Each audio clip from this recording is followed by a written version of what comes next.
Okay, yep, it looks on. Turn the light on.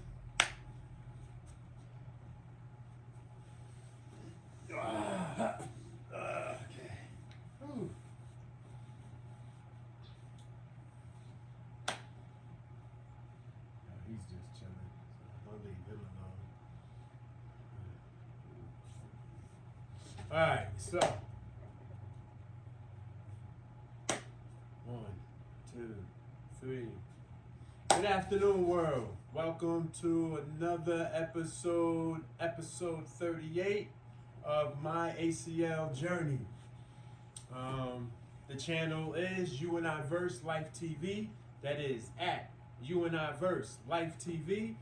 If you type it in, it's U-N-I-VERSELIFETV. I am your host, C. Win.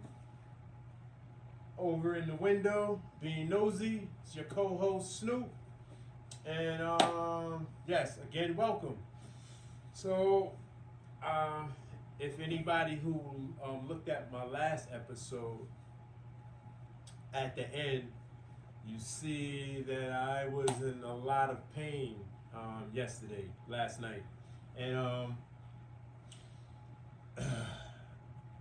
I didn't really sleep well last night as neither. It's tossing and turning.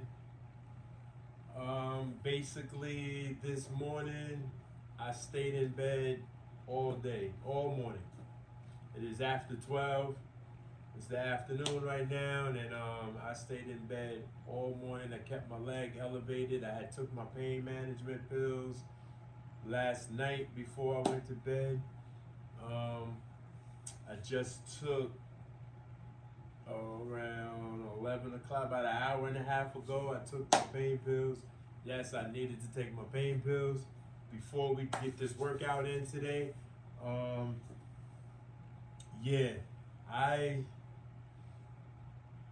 Pain-wise, I reached to like a 7 last night. And it wasn't because like there was a tear or I ruptured my ACL again or nothing like that. It was because I put a lot. I put my leg through a lot yesterday. I put my knee through a lot yesterday, not realizing all the work that I put in, not only including the exercises I did, but because it snowed, and me wearing boots, those boots were put a lot of wear. I don't want to use the word wear and tear, but I exerted a lot of energy walking with boots on all day yesterday. I exerted a lot of energy walking with boots on in the snow, playing with Snoop, giving him an opportunity to explore his first times playing in the snow. I exerted a lot of energy with my new brace that I all day yesterday, from like 9 o'clock in the morning all the way up into pretty much, what was that? When I started feeling the pain, what was that, like 7, 8 o'clock at night? I had on this new brace that was given to me, that gives me free range. Doesn't have the stability that my old brace had with the metal bars. It has a lock on it, but I showed it in the last episode. I'll probably show it later on. It's sitting right there. Both braces are sitting right there. And so I learned very rapidly the difference between my first brace, which went from the calf to my hip, that had metal bars plus the lock that kept my legs stable, right, and rigid and stiff, right, and compared to my new brace that has the lock, but there's no stability because there's no metal bars on the side, just the lock. So even when it's locked, I still can move my knee, but just not free range. I can move my knee maybe approximately 70 degrees. No, maybe less than that. Maybe 60, 50 or 60 degrees. I'm just guesstimating. And I didn't take into account, I didn't think, or I couldn't have taken into account, this is my first ACL injury. So this whole experience is a new journey for me. But when I put on the new brace, I was so excited yesterday to be taking off the old brace, and I was really naive to what was to come, right? So I had on the new brace, and I'm just so excited. Yeah, I'm moving on to the next level, not knowing what the next level entails.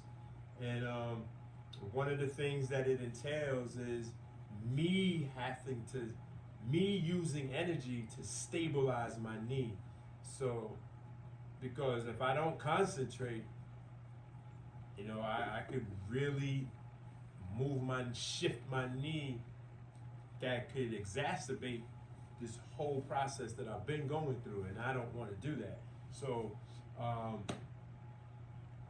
really had to concentrate on keeping my legs stable, my knees stable, and I'm wearing boots. I'm in the snow. I'm exercising. I'm walking. I'm just out. I didn't take no naps. I wasn't sitting down or doing anything. And as time went on, fatigue started to set in with my knee. And with fatigue, started to come pain, throbbing pain, like an ongoing right? And I did my best to deal with it. And then when it was too late,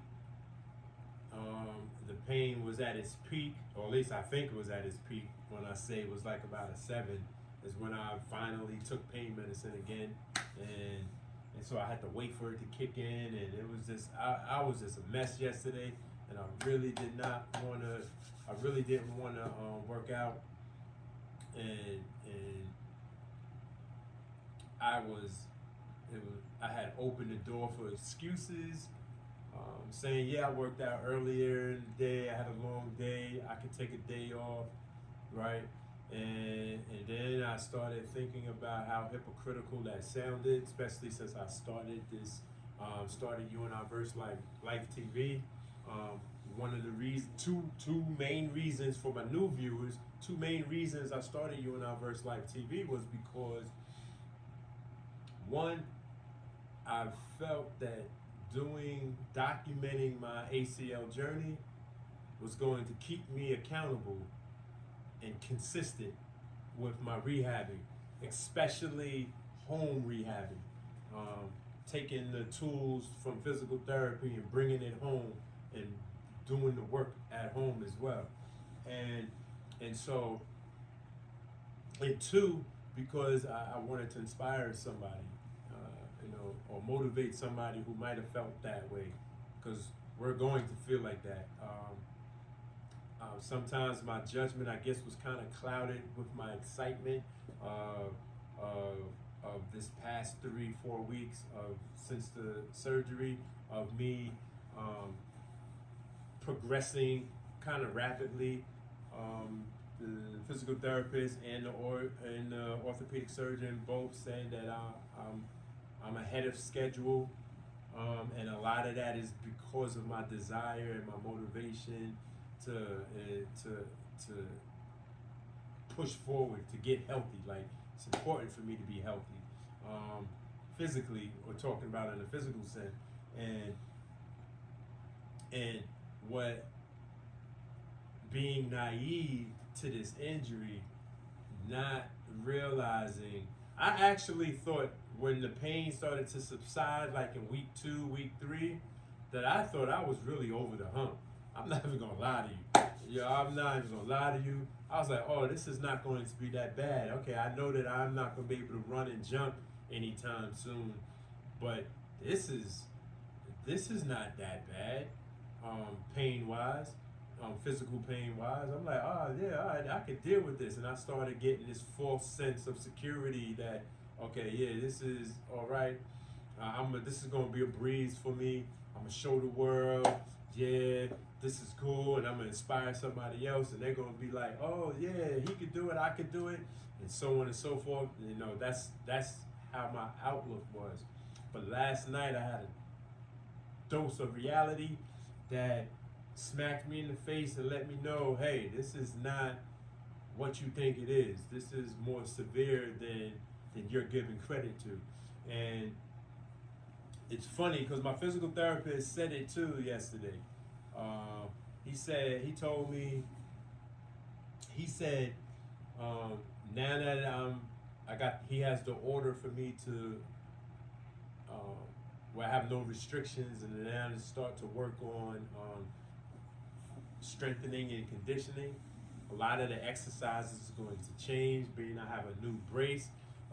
I'm going to have to stabilize myself. It's going to take a lot of work. It's going to be a lot of pain involved. He said it, and he was telling me that, but in my mind, I'm like, okay, well, the surgery was worse. You know, it's not going to be that much. It's not like I was minimizing, and then that night, woo, I got a dose just for what we did, and we didn't do a lot of exercises yesterday. But the fact I was on my feet most of the day, and again with the boots and in the snow, and it hit me hard. And so now I understand. Now I will concede and admit that I jumped the gun. And I want to apologize to myself. I want to apologize to my knee to thinking blasphemous, though optimistic and confident, but blasphemous thoughts that it was going to be a piece of cake.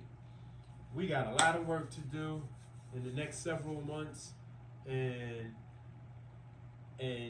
so I was able to introspect and really do a lot of thinking last night while I was tossing and turning, and I understand now. I'm embracing, I had to come to terms with, I'm going to have to look at this obstacle, these challenges that I'm about to face, like I do any other obstacles and challenges, right? I'm going to have to embrace everything that comes with it.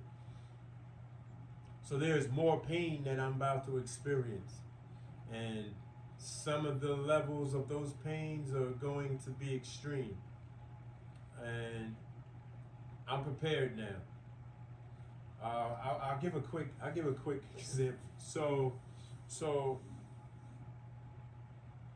I remember that was maybe 2000. It was before COVID. So I would say maybe 2018 or 19. It was 2018 or 2019, I don't remember. But I had said I'm gonna stop drinking coffee. Right? Mind you, prior to, I'm gonna just walk you through this real quick. Prior to that, I had my wife's aunt, she was battling cancer, and she lost the fight, and so this was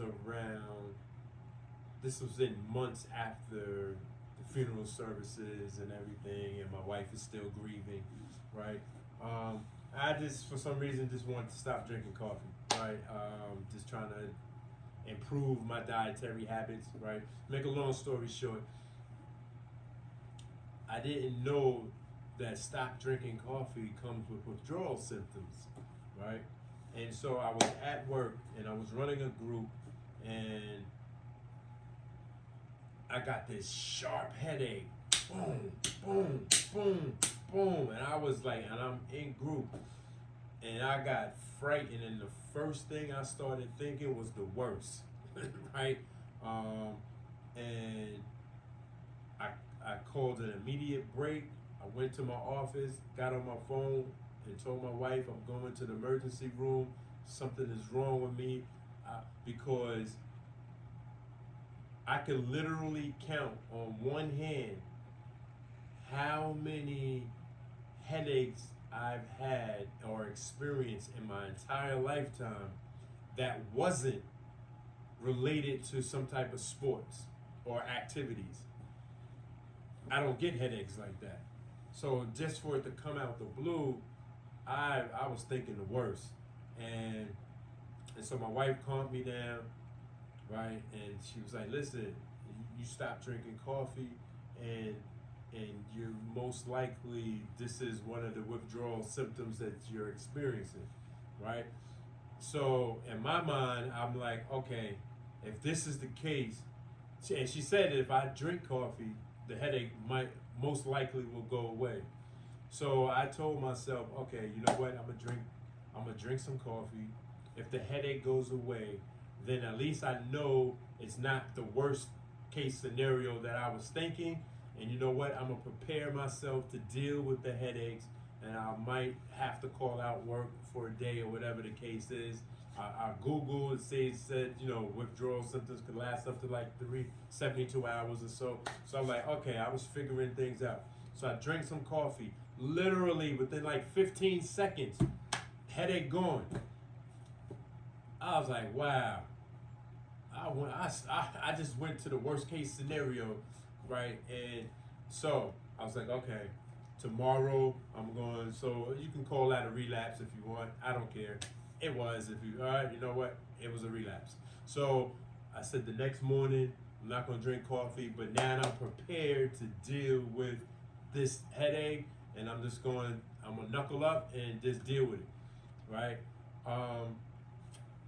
And the next day, I didn't get a headache. I got some of the other withdrawal symptoms, like lack of concentration. That's serious. I was sitting there trying to read something, and the words was just sitting there, and I could comprehend, but it was like I was stuck. Like I just couldn't. It was weird. Yes, I started experiencing some of the other withdrawal symptoms. But to get back to my point, that's how I'm going to take this now. I am going to, now that yesterday was that first day symbolic to my coffee thing, I experienced the pain, right? And so I know that moving forward, I'm going to have to embrace and prepare myself, right, for a painful journey. And that's the mindset that I have now, and I'm keeping it like that. I'm back to feeling my optimistic self. I'm back to feeling, vibrant and yeah, I'm feeling good right now. However, I still am in pain. I was looking at it. I have the steri strips off. I was looking at my knee. I got these little lumps on my knee, but I know in time the inflammation is going to go down. I have swelling and inflammation like mixed in there, like, so there's like a knot on my knee from where the surgery was completed at, and yeah, I'm just looking at my knee and it looks funny looking, but it'll go down in time. The swelling is proportioned out. Right now, I'd say my pain level is maybe 4. Yeah, I think I'm like a 4, 5, somewhere right there. It's manageable, but it's there. Before I actually start my exercises, I almost forgot. Yesterday, I was going to do a small segment on B.E.A.R, the acronym B.E.A.R, Bridge Enhanced ACL Repair, but because I was in pain. I wasn't up to doing it, but I said that I was going to do it this episode. So before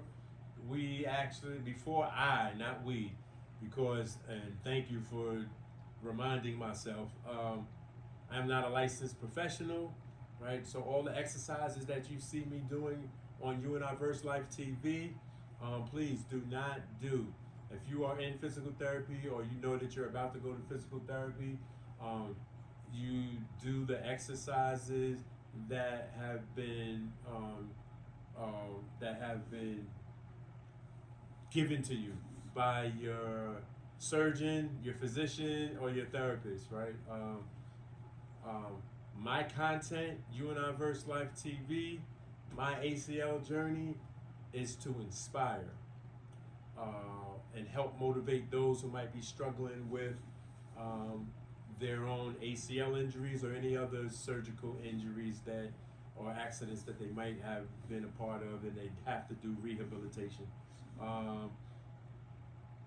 So please do not do any of the exercises that you see me doing. Just use. I would like for you to use my motivation to help as inspiration to help you motivate yourself to do the necessary requirements for your medical issues. All right. So let me get my tablet. Yeah. So I have Googled, got some stuff. I'm gonna do some reading real quick. Put my glasses. I want to break down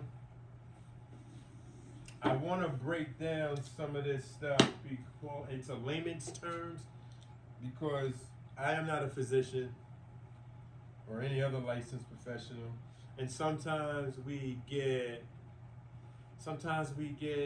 a physician that knows how to break things down into layman's terms to help their patients to understand, and then sometimes you get physicians that don't know how to do that, right? And the patient will just be nodding their head, yeah, but don't know what the hell is being said.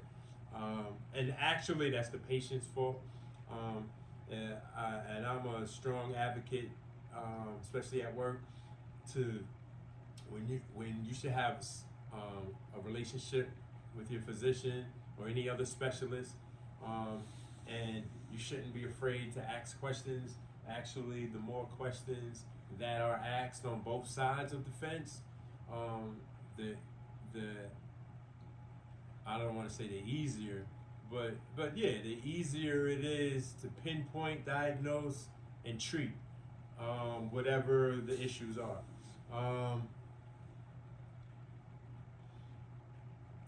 But I have some clients. They just go in there and think that the doctor or the specialist is a miracle worker, right? I think I mentioned like several episodes ago about pain. I go to the doctor and say, hey, I got a pain in my arm, right? I have a pain in my arm, but there's so many different areas in the medical field of the pain in my arm. So I need to be more descriptive, right? The more descriptive I am, helps the physician to be able to, all right, I could take this, it's a throbbing pain. Okay, I could take all these sharp pains and all these numbness pains, and I don't have to go, that's not a symptom of this. And then I could look at this branch of symptoms that's associated with the pain that you're describing, right? And so on and so forth. And you break it down, and you break it down, and you break it down until you have like 2 or 3 different diagnoses that of what this issue might be. But I'm getting off topic. All right, let's get over here. So I'm going to just do a little bit of reading. So the first thing I'm going to read from is from the HSS, which is an acronym for Hospital for Special Surgery.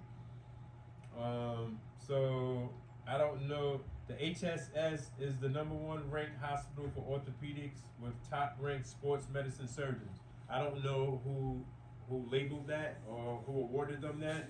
So, but this is what I'm going to read from.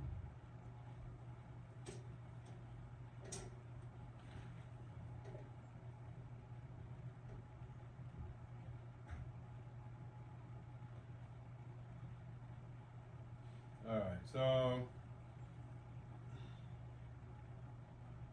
I'm going to start with the basics, and this is mostly for. All right, so let me just show you what the ACL looks like.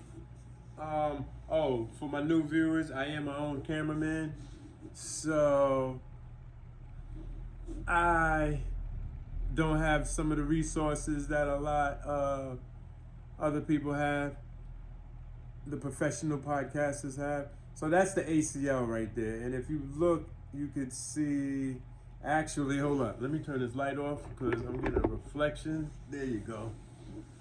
All right, let me see.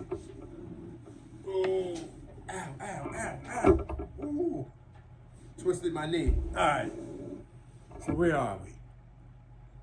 So as you can see, right there is the ACL in the middle of the knee, which is right there, right? That's what I have. So what is the ACL? Again, this is for my new viewers. The anterior cruciate ligament, ACL, is one of 4 major ligaments in the knee joint. It helps maintain the knee's rotational stability and prevents the tibia, that's the shin bone, from slipping in front of the femur, that's the thigh bone.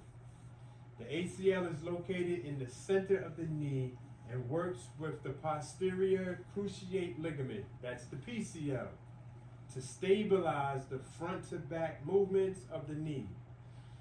The ACL prevents excessive forward movement of the tibia, and the PCL prevents excessive backward movements of the tibia.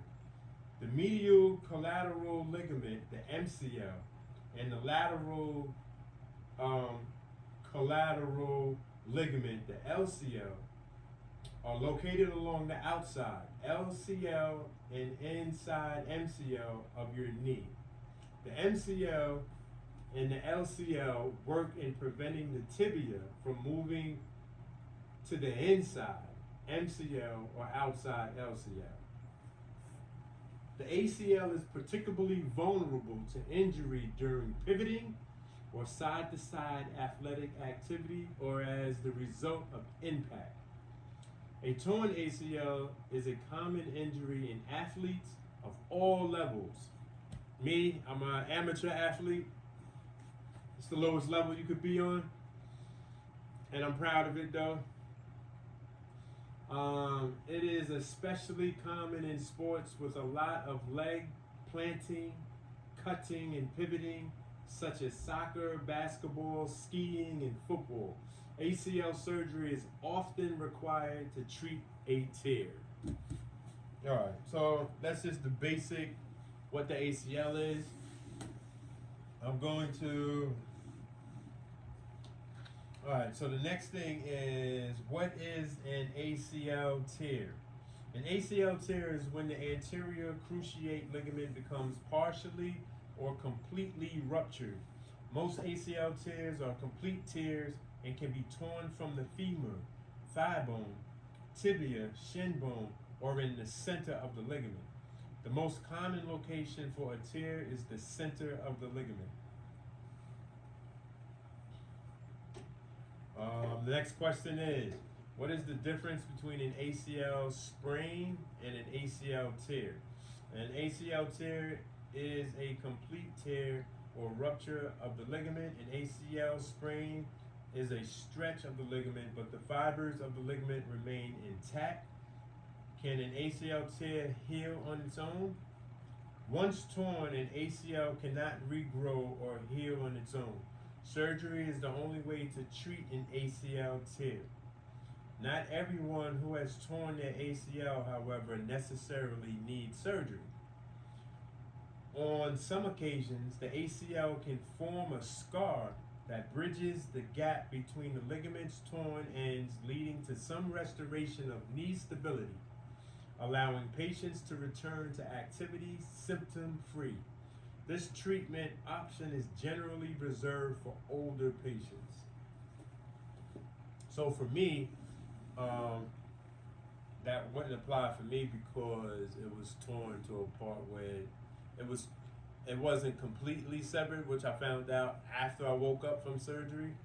But it was severed enough that it couldn't just be left alone, and scar tissue would grow. And I would have opted out for surgery anyway because my intent is to get back on the basketball court and other activities that I like to do, physical activities. So,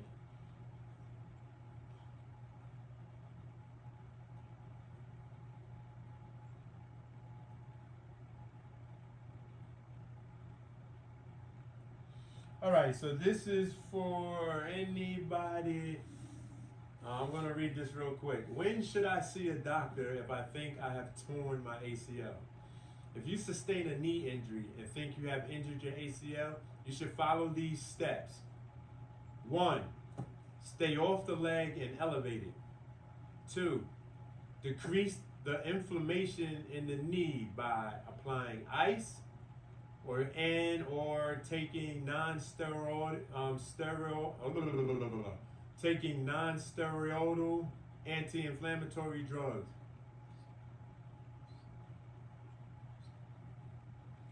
Taking non-steroidal, I think I'm saying the word wrong. All right, let's start that over. 2, decrease the inflammation in the knee by applying ice and or taking non-steroidal anti-inflammatory drugs, such as ibuprofen. And 3, consult an orthopedist or sports medicine physician as soon as possible.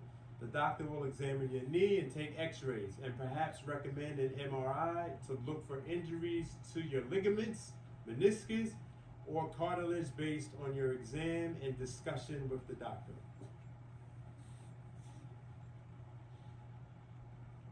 How is a torn ACL diagnosed? A doctor can usually diagnose a torn ACL from a physical exam, although magnetic resonance imaging, MRI, is helpful. The physical exam is a critical portion of the evaluation and will be performed during your doctor's visit. Based on your exam, your doctor may recommend an MRI of your knee. An MRI can help determine if other injuries such as the cartilage or meniscus have occurred. All right.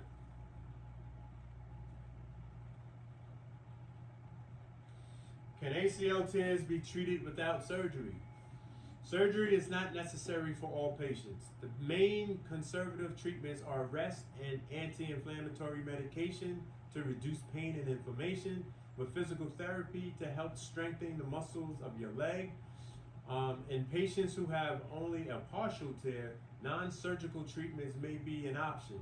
Some patients who have a complete ACL tear do not require surgery and are able to return to activities, such as cycling or running with or without a brace. Your doctor will discuss all treatment options with you. Possible disadvantages of non-surgical treatments. The long, let me bend my knee. Ooh. All right, the long-term outcome for patients who are treated non-surgically varies. Those who return to unrestricted activities are likely to experience some knee instability with side-to-side or pivoting movements. In the absence of an intact ACL, even when no other injury is present, the menisci, pads of cartilage that cushion the bones that meet at the knee joint, have a higher risk of injury during twisting or pivoting activities. Most patients who participate in activities such as running or cycling may be able to return without surgical intervention for the ACL injury. One of the reasons why I believe that is because with running, it's pretty much left, left, left, right, left, and you just going in one thing. And yeah, you might go around a bend or something, but it's one leg in front of the other. So it's no, right? And with cycling, you're just sitting there, boom, boom, boom, boom, boom, boom. So there's no, as opposed to basketball, football, or soccer, especially when you're playing defense, if you play defense, because some people are lazy and don't play defense, but if you play defense, you don't know, you can't anticipate what the offensive player is doing. So if he cuts or she cuts, right, being that this is my right leg, if my opponent cuts to the left, or my opponent cuts to his right, and then normally I would use my right foot to cut to the left to try to still guard that opponent. That could be a concern. That could exacerbate the situation. That could cause further injury and make it like really not good for me. So I see the differences in that. Some people be struggling with, some people struggle with wondering, like, that have ACL injuries, struggle with, damn, should I get surgery or not? Nah, I don't want to go under the knife. I don't trust doctors, or whatever the other conspiracy theories people have. Because there are some people that really are afraid to go under the knife, and there's nothing wrong with that. That's your choice. But for those who question and wonder if they should do the surgery or not, for whatever your reasons, I'm just going to read this real quick. When is surgery necessary? The choice to have surgery is usually based on the patient's lifestyle, as I said, right? So there's never a right or wrong answer to that. Depending on your lifestyle, what your belief systems are, right? That's all going to determine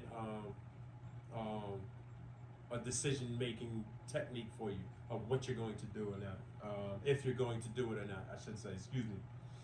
And athletes and other people of any age who wish to continue doing physically demanding activities, an ACL reconstruction surgery is often needed. If the injury is not too severe, some patients who do not need to perform intense athletic or physical labor may be able to go without surgery and still lead active, healthy lifestyles. So even though I've never been a professional athlete or even a collegiate athlete, I am still an athlete on an amateur level. But there are people out there who are not even athletes at all, right? So,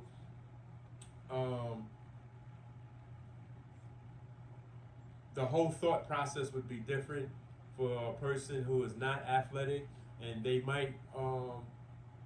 may choose not to do a surgery because, hey, I'm not going to be running and jumping and doing, or I don't work construction. I just use constructional jobs as an example.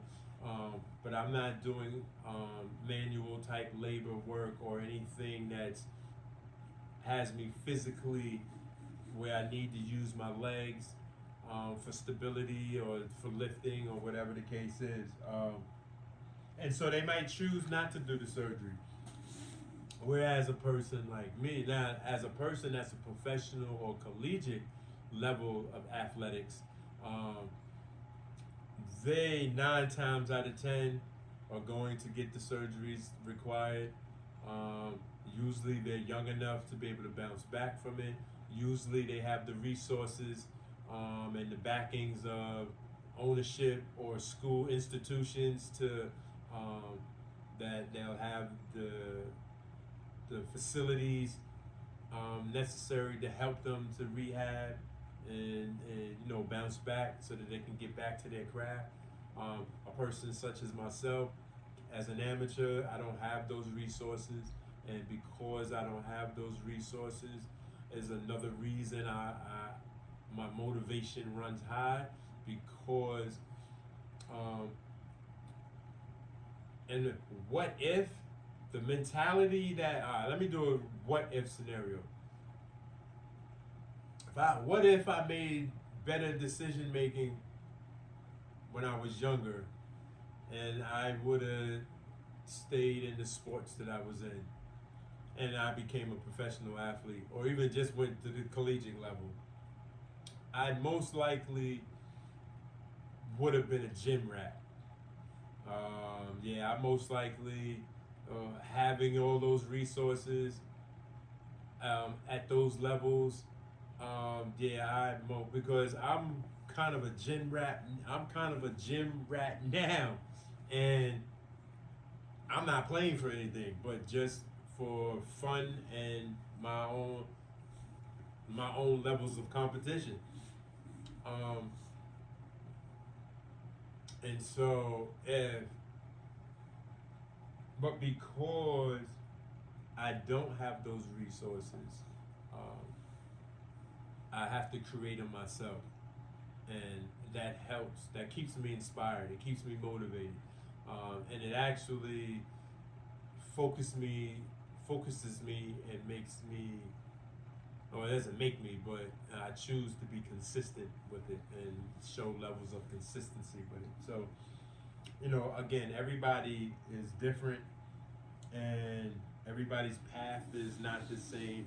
And I do my best never to look at right or wrongs, or my way is the only way. So, and that's in all walks of life. All right, where was I? If the injury.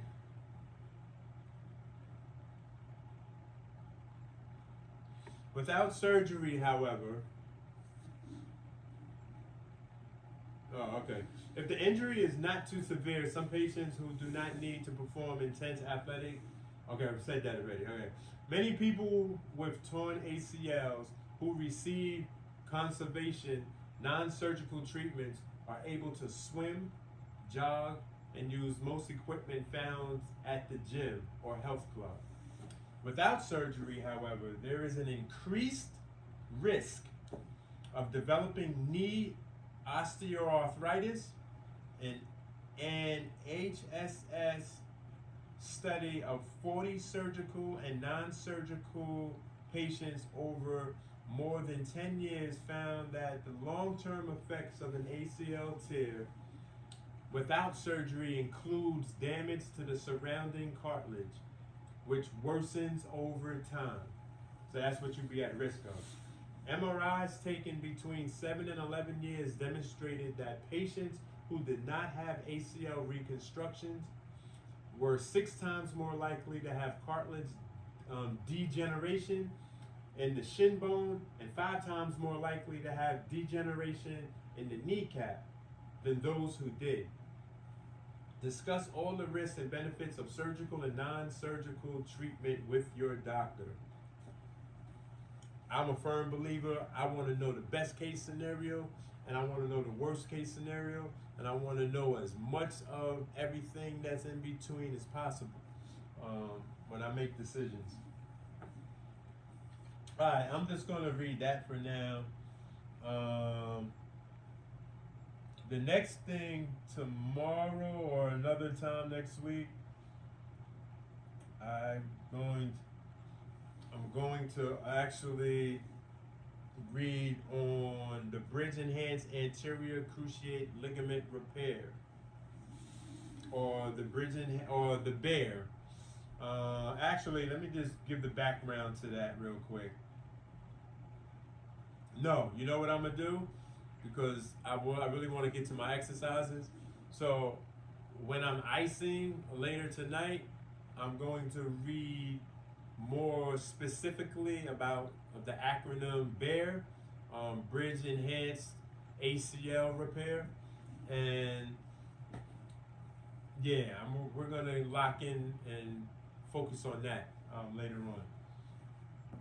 because I really need to learn more about it. Because the more I know about the treatment that I had, the easier it is going to be for me to understand it, and also to incorporate how to incorporate what I need to incorporate into my rehabilitation journey. So, all right, so we're gonna put this down for now, and turn that off. My glasses.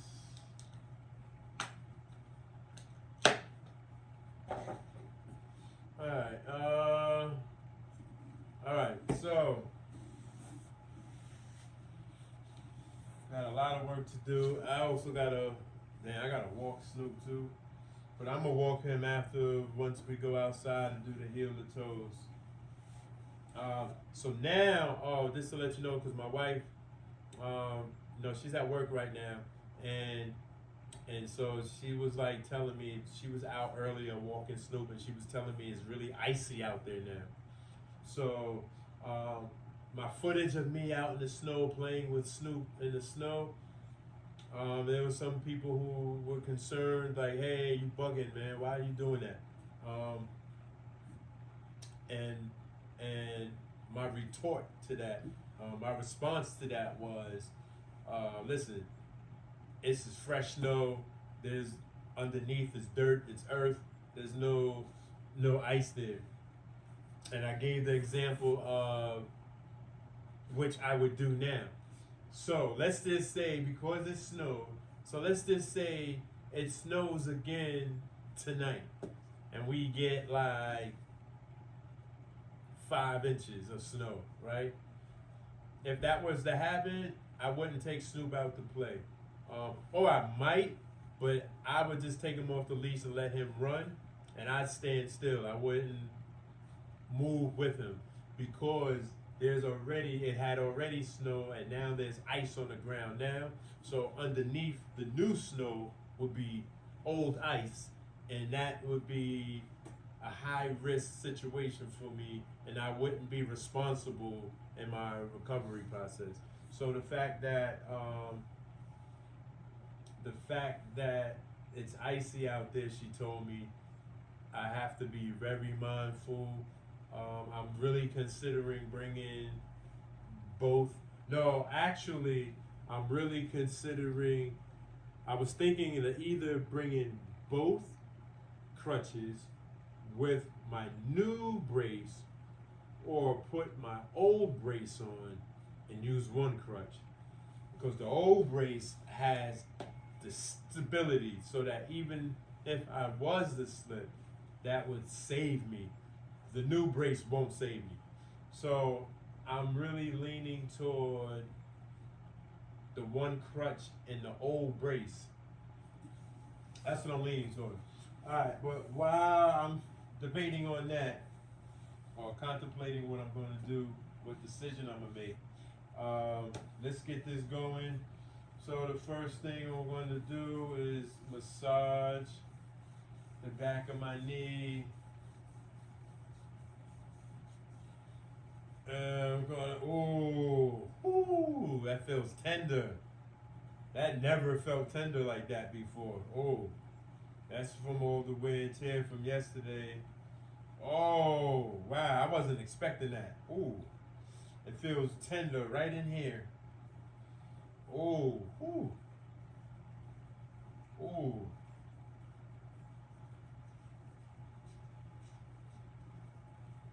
Oh, man. Okay. This is breaking up now. It's feeling okay. Oh man, whoa, that shocked me. Alright, now we're gonna go on the top, the back of my leg, on the top of my calf muscle. What's that? Oh, they must be cleaning out the snow, shoveling. Alright, oh no, let me just stimulate the knee, or my leg, let my leg know it's about to go to work. Go side to side, up and down, side to side, up and down, side to side, up and down, side to side, up and down. For all my new viewers wondering what I'm doing, this is really doing nothing but stimulating the skin, and I just like the sensation, the feeling that I get from it. And it's just like, for me, it's just psyching my leg up to let it know it's about to get some work in. Next thing is the kneecap. I'm gonna push it side to side. Pushing the kneecap side to side helps break up the blood vessels that are behind it. Gonna go up and down, up, down, up, down. Yeah, I got these knots on my knee. It look weird. Okay. Okay, next thing is quad flexes. 1, 2, 3, 4, 5, 6, 7, 8, 9, 10. Hold it. 1001, 1002, 1003, 1004, 1005. Go. That's 1, 2, 3, 4, 5, 6, 7, 8, 9, 10. Hold it. 1001, 1002, 1003, 1004, 1005. That's 2. Go. 1, 2, 3, 4, 5, 6, 7, 8, 9, 10. Hold it. 1001, 1002, 1003, 1004, 1005. That's 3. Ready, go. 1, 2, 3, 4, 5, 6, 7, 8, 9, 10. Hold it. 1001, 1002, 1003, 1004, 1005. That's 4. Let me turn this light back on. I'm not sure if you can see what I'm doing. Alright, ready, go. 1, 2, 3, 4, 5, 6, 7, 8, 9, 10. Hold it. 1001, 1002, 1003, 1004, 1005. That's 5. Ready, go. 1, 2, 3, 4, 5, 6, 7, 8, 9, 10. Hold it. 1001, 1002, 1003, 1004, 1005. That's 6. Ready, go. 1, 2, 3, 4, 5, 6, 7, 8, 9, 10. Hold it. 1001, 1004, 1005. That's 7. Ready, go. 1, 2, 3, 4, 5, 6, 7, 8, 9, 10. Hold it. 1001, 1002, 1003, 1004, 1005. That's 8. Ready, go. 1, 2, 3, 4, 5, 6, 7, 8, 9, 10. Hold it. 1001, 1002, 1003, 1004, 1005. That's 9. One more. Ready, go. 1, 2, 3, 4, 5, 6, 7, 8, 9, 10. Hold it. 1001, 1002, 1003, 1004, 1005. That's 10. Alright. Next thing is back and forths. Ready, go. 1, 2, 3, 4, 5, 6, 7, 8, 9, 10. Circulars.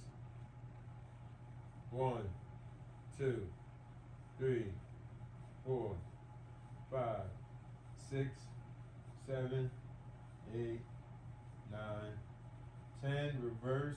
1, 2, 3, 4, 5, 6, 7, 8, 9, 10. Alright, next thing is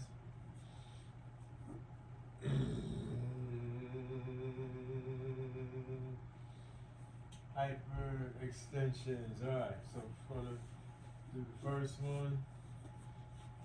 flatten your leg. Okay, I'm doing pretty good.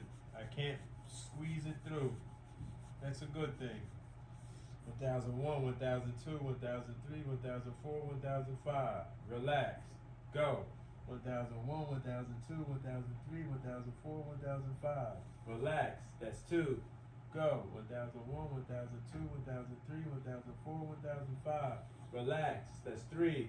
Go. 1001, 1002, 1003, 1004, 1005. Relax. That's 4. Go. 1001, 1002, 1003, 1004, 1005. Relax. That's 5. Go. 1001, 1002, 1003, 1004, 1005. That's 6. Relax. Go. 1001, 1002, 1003, 1004, 1005. That's 7. Relax. Go. 1001, 1002, 1003, 1004, 1005. Relax. That's 8. Go. 1001, 1002, 1003, 1004, 1005. Relax. That's 9.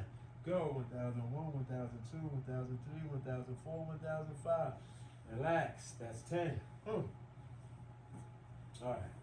Next one is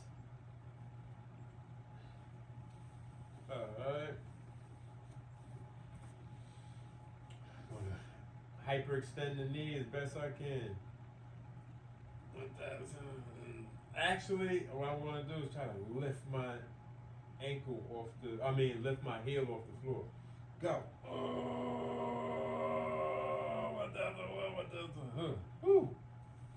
Ready?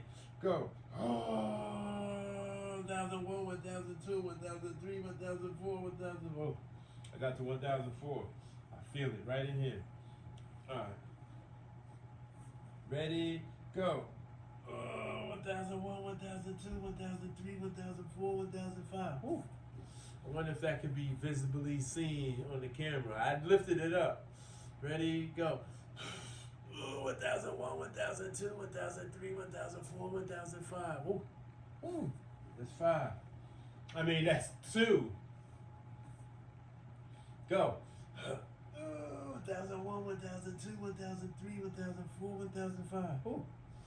That's 3. Ready, go. 1001, 1002, 1003, 1004, 1005. That's 4. Ready, go. 1001, 1002, 1003, 1004, 1005. Okay.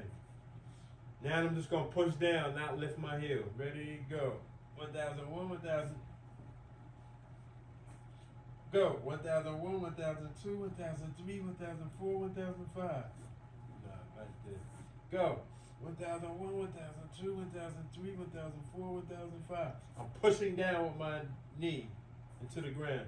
That's 2. Go. 1001, 1002, 1003, 1004, 1005. That's 3.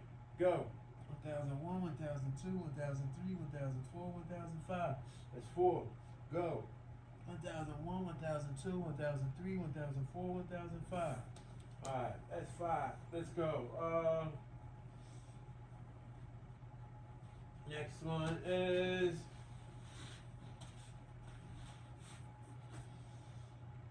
ready. Hyperextend your knees best you can. 1001, 1002, 1003, 1004, 1005. Down. Go. 1001, 1002, 1003, 1004, 1005. Down. That's 2. Go. 1001, 1002, 1003, 1004, 1005. Down. That's 3. Go. 1001, 1002, 1003, 1004, 1005. Down. That's 4. Go. 1001, 1002, 1003, 1004, 1005. Down. That's 5. Let's go. 1001, 1002, 1003, 1004, 1005. Down. That's 6. Let's go. 1001, 1002, 1003, 1004, 1005. Down. That's 7. Let's go. 1001, 1002, 1003, 1004, 1005. Down. That's 8. Let's go. 1001, 1002, 1003, 1004, 1005. Down. That's 9. One more. Go. 1001, 1002, 1003, 1004, 1005. Damn, that's 10. Good money. Good money. Good money. Alright, next thing is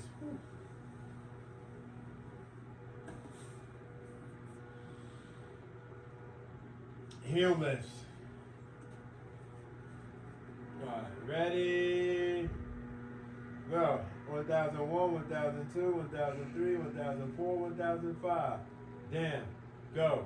1001, 1002, 1003, 1004, 1005. Damn. That's 2. Go. 1001, 1002, 1003, 1004, 1005. Damn. That's 4. Let's go. 1001, 1002, 1003, 1004, 1005. Damn. That's 5. Let's go. 1001, 1002, 1003, 1004, 1005. Damn, that's 6. Let's go. 1001, 1002, 1003, 1004, 1005. Damn, that's 7. Let's go. 1001, 1002, 1003, 1004, 1005. Damn, that's 8. Let's go. 1001, 1002, 1003, 1004, 1005. Damn, that's 9. One more.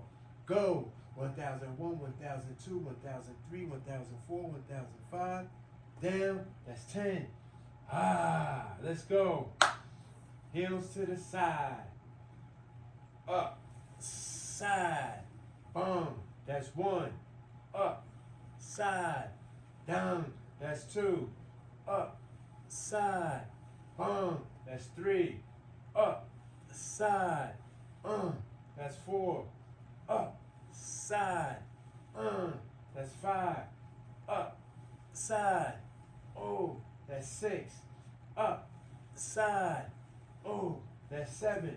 Up. Side. That's 8. Side.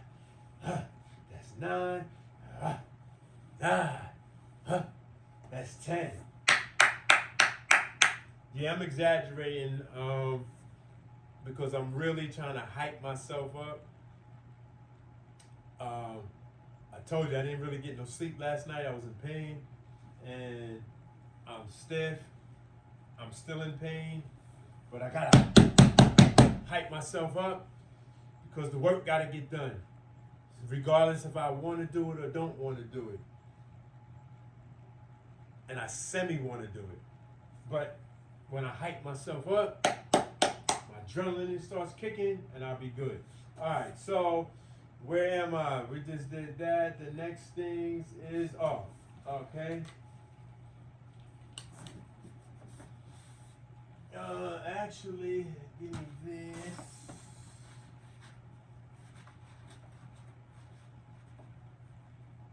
I woke you up, Snoop. My bad. I wasn't trying to wake you up. I'm just trying to get motivated. Just trying to get motivated, baby. Alright.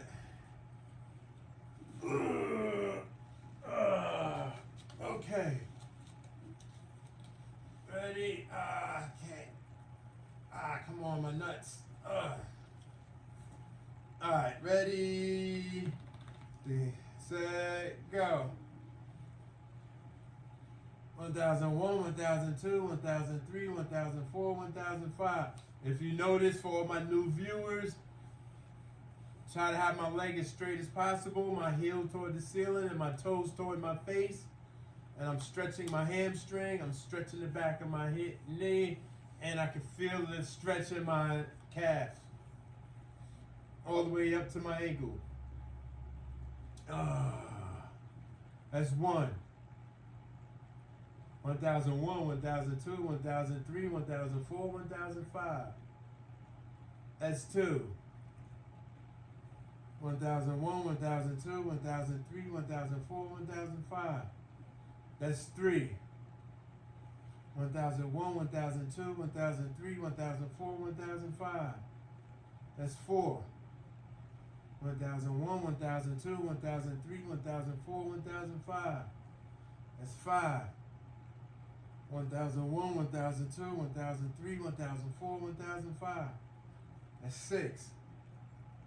1001, 1002, 1003, 1004, 1005. That's 7. 1001, 1002, 1003, 1004, 1005. That's 8. 1001, 1002, 1003, 1004, 1005. That's 9. 1001, 1002, 1003, 1004, 1005. That's 10. Okay, next one is 1, 2, 1, 2, 3, 4, 5, 6, 7, 8, 9, 10. Okay. Next thing is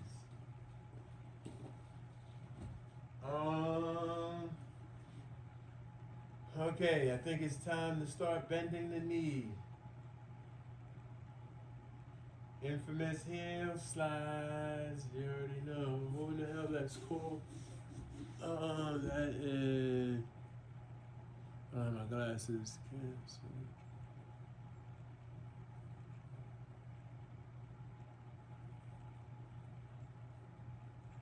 I think that's for my physical therapy.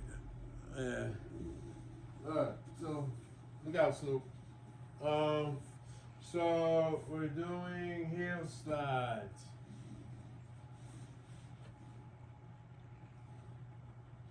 Okay. Oh, Snoop.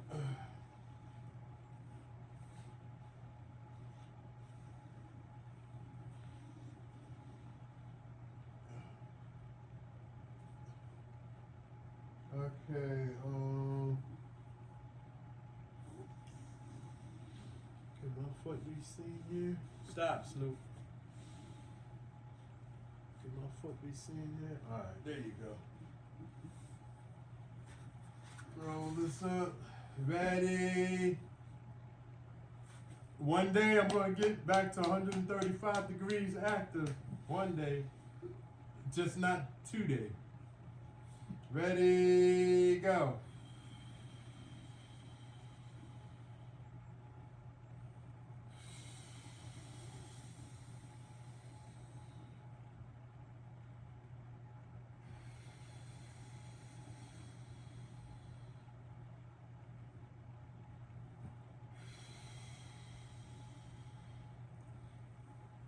One 1001, 1002, 1003, 1004, 1005. Down. Oh. The first one is always the hardest one. Ready, go.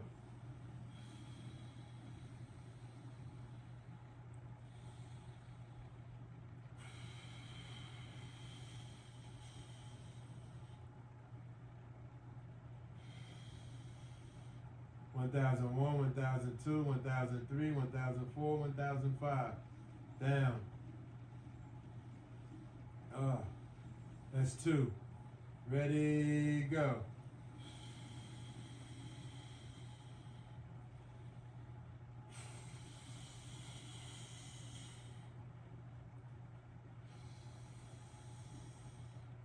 One 1001, 1002, 1003, 1004, 1005. Down. That's 3. Ready, go.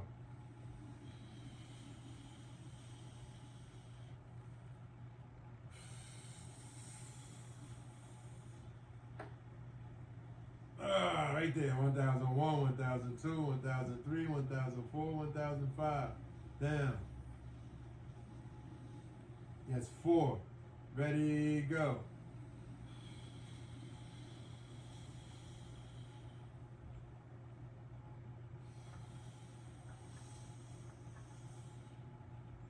One 1001, 1002, 1003, 1004, 1005. Down.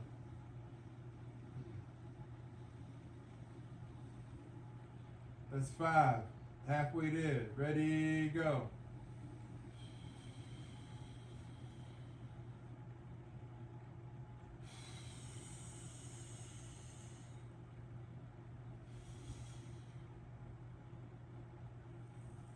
1001, 1002, 1003, 1004, 1005. Down. That's 6. Ready, go.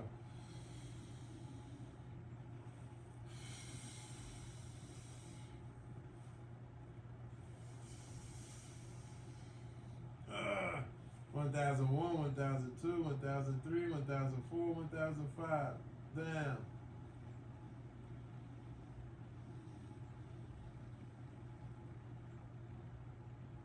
That's 7. Ready, go.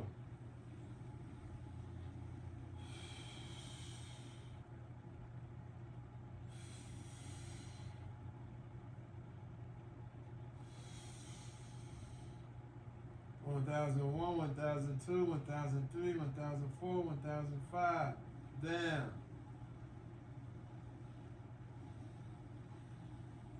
That's 8. Ready, go.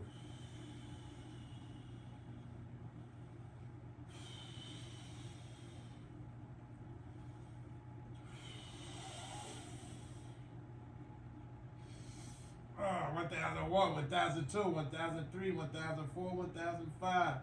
Down.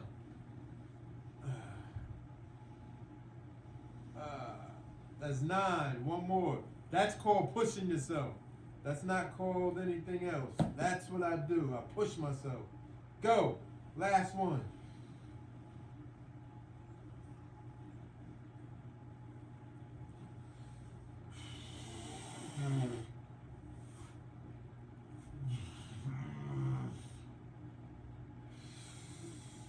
One 1001, 1002, 1003, 1004, 1005. Down. That's 10. Oh, good money. Oh. Woo. I'm gonna have to check the film. I got the light on so I can't see unless I squint like this. So I'm hoping I got to 90 degrees.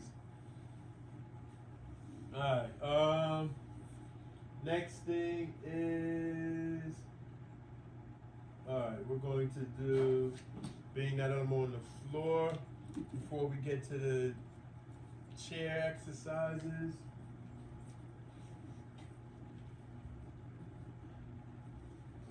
Oh no, I got the wrong thing. It's the wrong one. Oh, I need the bang.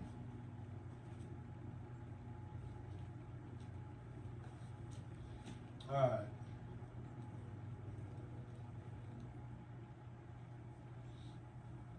I need this. I need this. For all my new viewers, this is going to keep my knee from off the ground. I'm about to turn onto my stomach.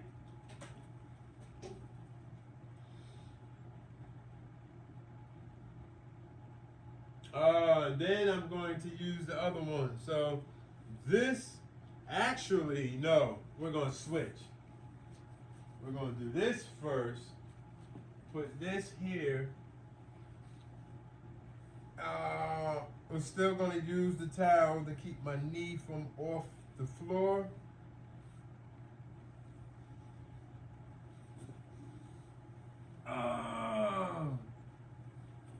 I'm going to do 2 different exercises.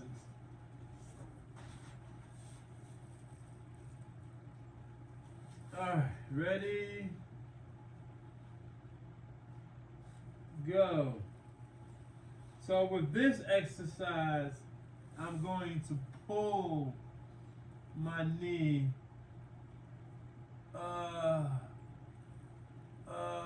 gonna pull.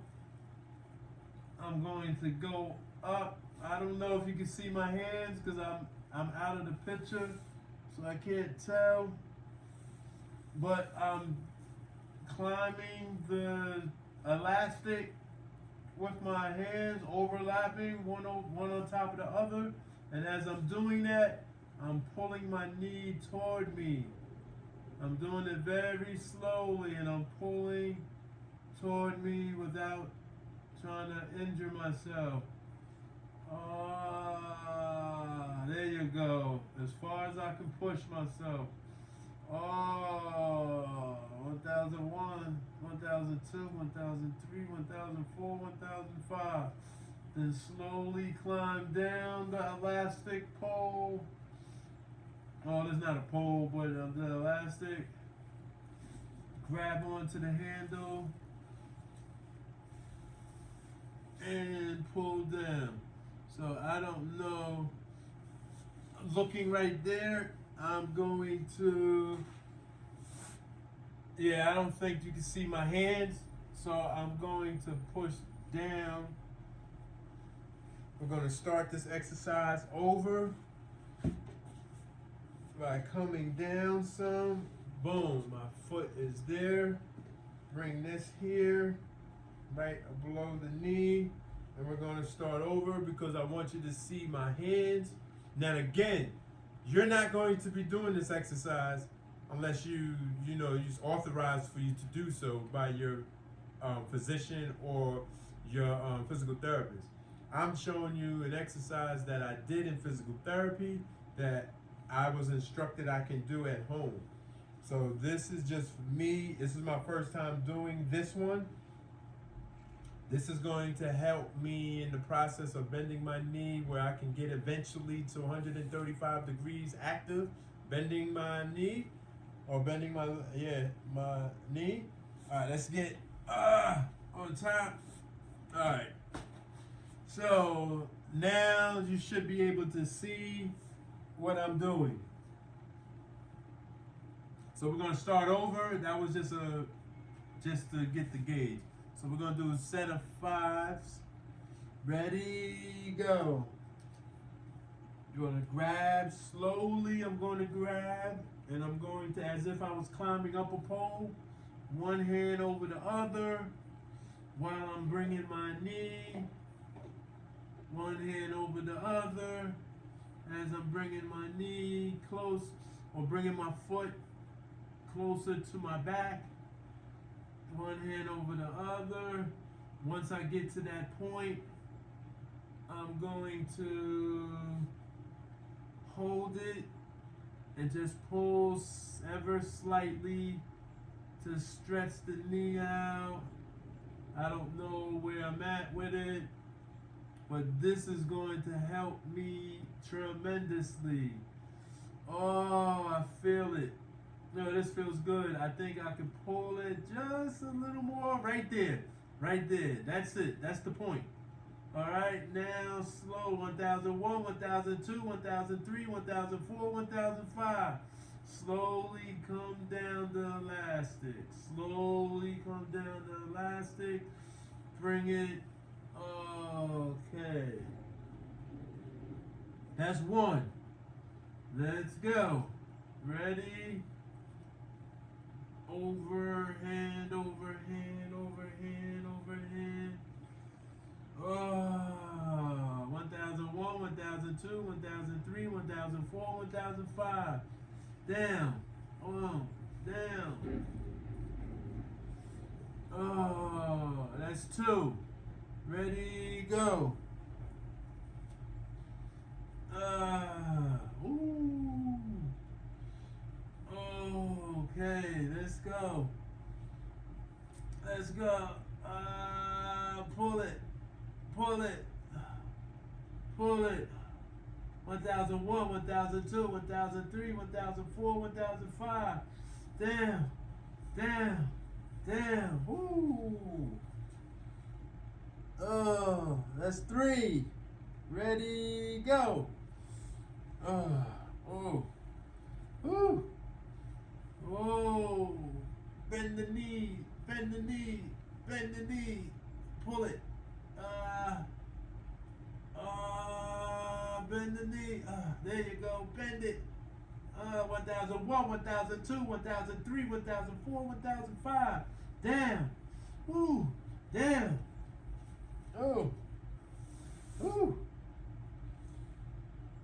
That's 4. One more. Woo. Oh. Let's go. Bend the knee.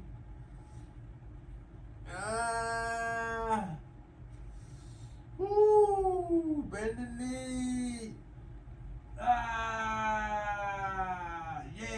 We doing it. We doing it. We doing it.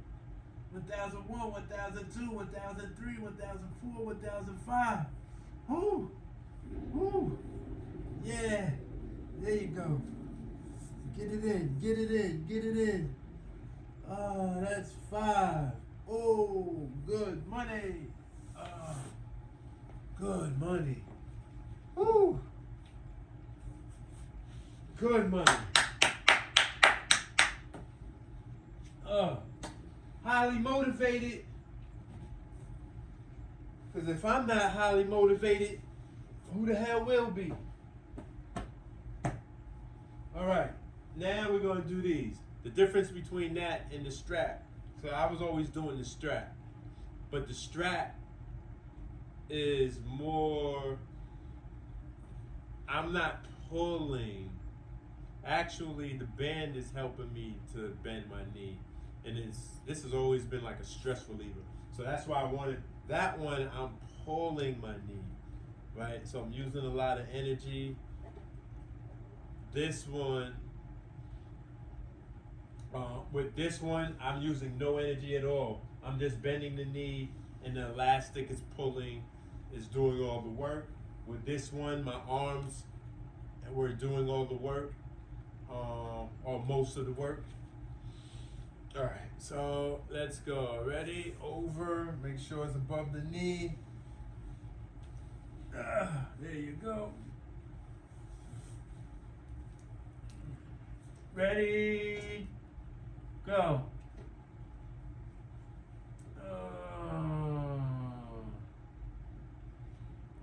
1001, 1002, 1003, 1004, 1005. Actually, when I go down, flatten my legs, straighten my leg out, that's when I'm using energy. Ready? 1001, 1002, 1003, 1004, 1005. That's 2. Ready, go. Snow! Don't you lick my face. 1001, 1002, 1003, 1004, 1005. That's 3. That's 2. Because I lost count, so that's 2.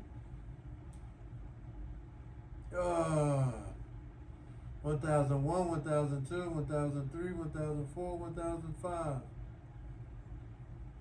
That's 3. Snow! 1001, 1002, 1003, 1004, 1005. You see, he understands me. Snoop! I need your help, Snoop. Snoop! Yeah, look at him. That's my boy right there. That's my boy right there. Go, Snoop. Go, Snoop. Actually, I'm going to let y'all in on a secret. Snoop is my wife's dog. Personally, I prefer larger dogs, but he's grown on me. That's my little man. This is the last set. I think I did more than 5.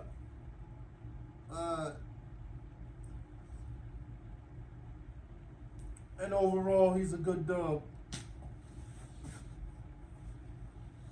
And he has not been neutered. So he's at that age now. He's ready to get some. He's ready to get some because he a little horny ass dog. Right, we gotta get him a mate. We gotta get him some. Yeah, I don't believe in neutering. That like takes the life out of an animal. Because I wouldn't want that done to me. So. Yeah. But with that, what are you doing? With that, is natural hormones. And I don't know, male dogs have testosterone? I wonder. That's something I need to research. But naturally, his instincts, he's ready to mate. He's ready to he's 16. And what's today? Oh, actually 16 months old. Yeah, he's ready. He's definitely ready. Right, Slope? You ready? Ready to put that work in and procreate?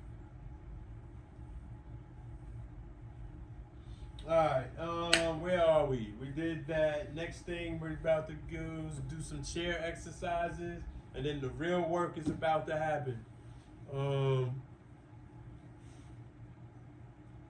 Yeah, alright, so let me get over here.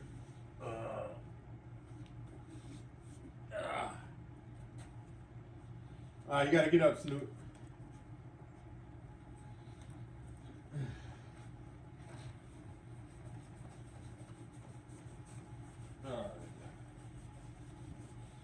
We might be needing this later. Oh, I know what else I need, but I could get that later after we go outside. Alright. Got the chair here. You see I'm moving without the crutch. It's been encouraged for me while I'm in the house to walk without the crutch. However, it was said to me that oh, that's what I forgot to do. No, actually I'll do that as a warm down. The big ball on my back. I'll do that on as before icing. That'd be the warm down session. Alright, so as I was saying though, let me turn the chair this way. As I was saying, it was instructed, I was instructed that I could walk around the house without the crutch. They want me to put 100% weight, anywhere from 50% weight to 100% weight. Also was said that, okay, if I'm just like going to the bathroom, I'm just sitting around and I'm just going from, hey, get from over there. Going from like here to there in the same room, and I don't have my brace on, that's fine. But if I'm going in the kitchen to cook, or I'm going to be cleaning the household, you know, cleaning up and stuff like that, then I need to keep my brace on. The new brace, not the old one. Actually, I don't have to wear the old one ever again. However, when I walk Snoop, before I do my heel to toes outside, I'm going to have that on.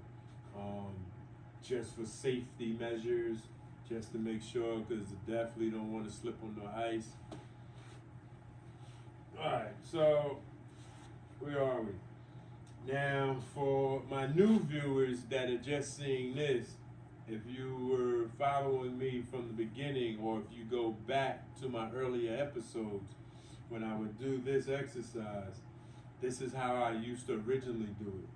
Slowly, slowly, slowly. 1001, 1002, 1003, 1004, 1005. Bring it down.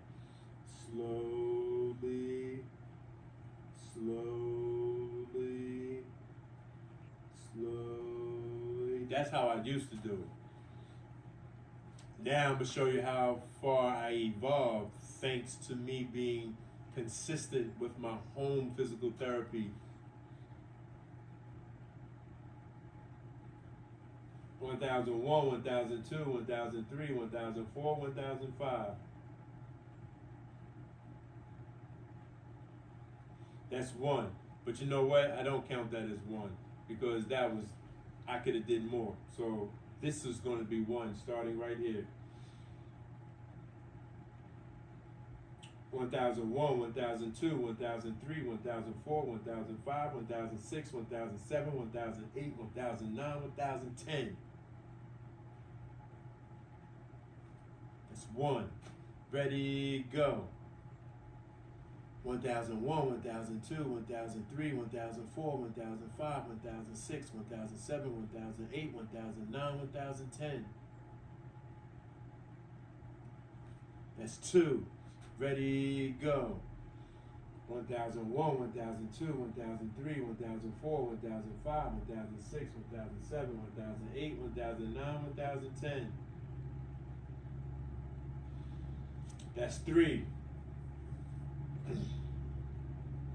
1001, 1002, 1003, 1004, 1005, 1006, 1007, 1008, 1009, 1010. That's 4. Ready, go. 1001, 1002, 1003, 1004, 1005, 1006, 1007, 1008, 1009, 1010.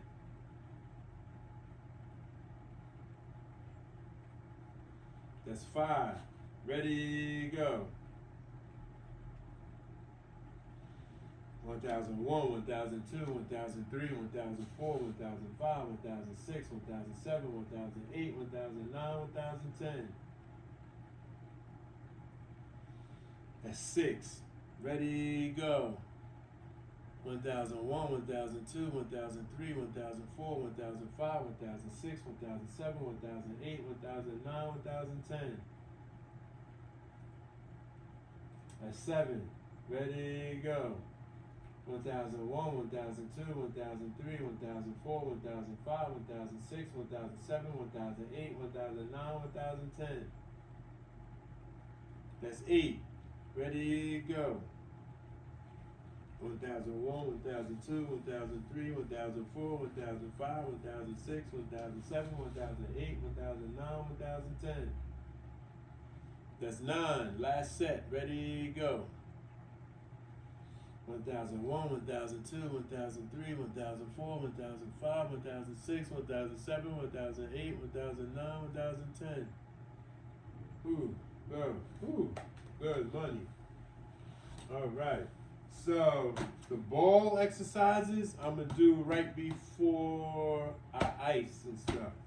So what we're going to do now that the leg is primed, now we're about to go. All right, this is what I'm gonna do. I'm gonna go walk Snoop real quick, and then I'll be back 2 shakes in the limb, and we're gonna do the heel walks outside, and then we're gonna do some squats and all my other leg exercises, strengthening and conditioning.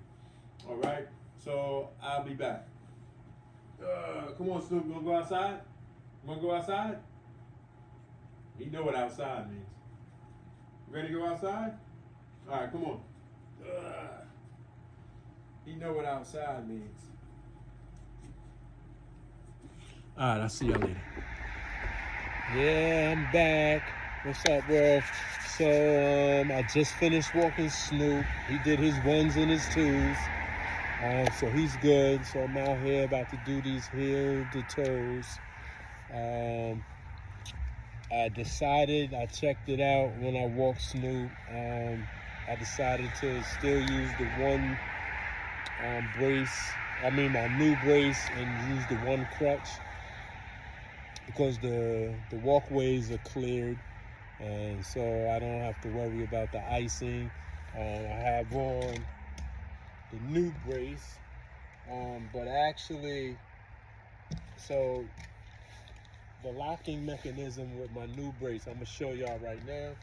So I unlock it, and you see I could bend it, and I could actually bend it further, but right now I can't.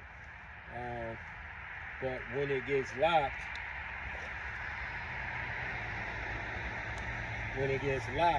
I still could bend my leg, but not as much.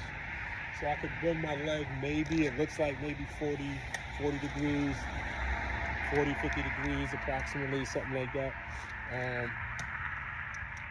So I'm gonna have it locked. I still have some flexibility. I chose to put my boots on again. So I got the added weight. And so most likely tonight I'm gonna be sore again and in some pain, but hopefully not as much pain as I was last night. All right, so we're about to do these heel to toes for all my new viewers. The most important thing about the heel to toes is that I exaggerate the stuff onto my heel to help hyperextend my knee. come up on my toe. Alright? Yeah, I got shorts on. It's cold as hell out here, but I'm almost fine. It's not like I'm gonna be out here for hours. It's just, 15 minutes at best. Alright, ready, go.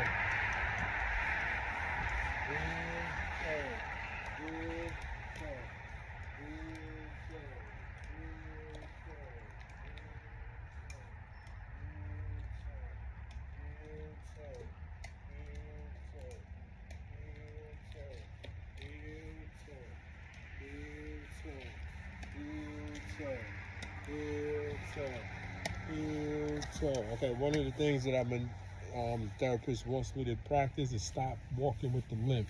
He really wants me to try to just walk naturally. So I'm gonna try that on this second round. Ready, go.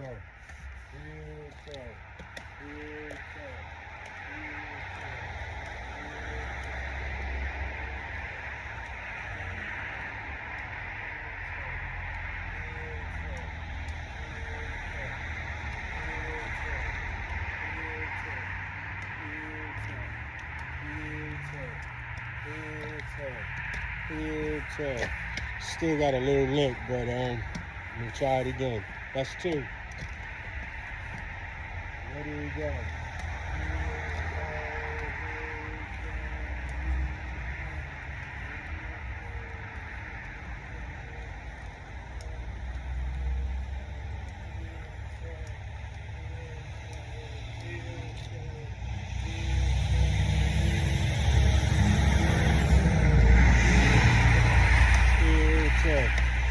Okay, I feel it a little bit, but the brace is locked, so it's semi-stable.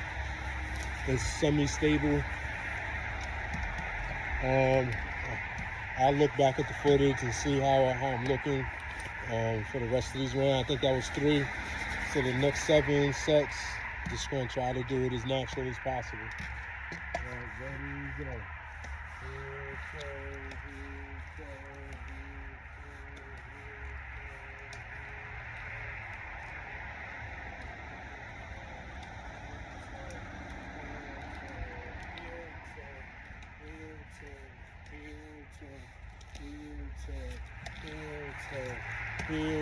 That's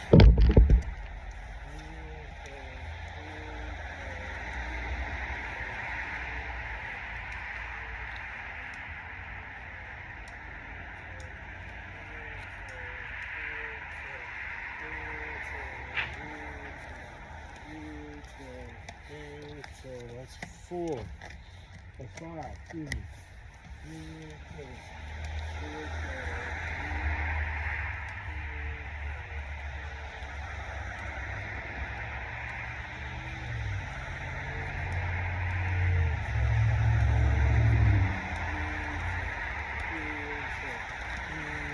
That's 5. Ready, let's go.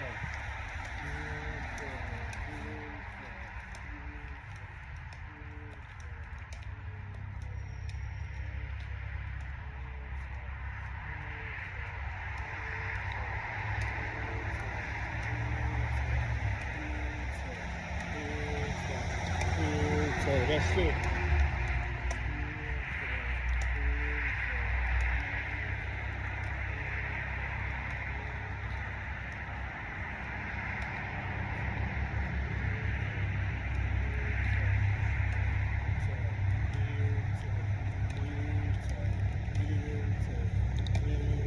That's 7.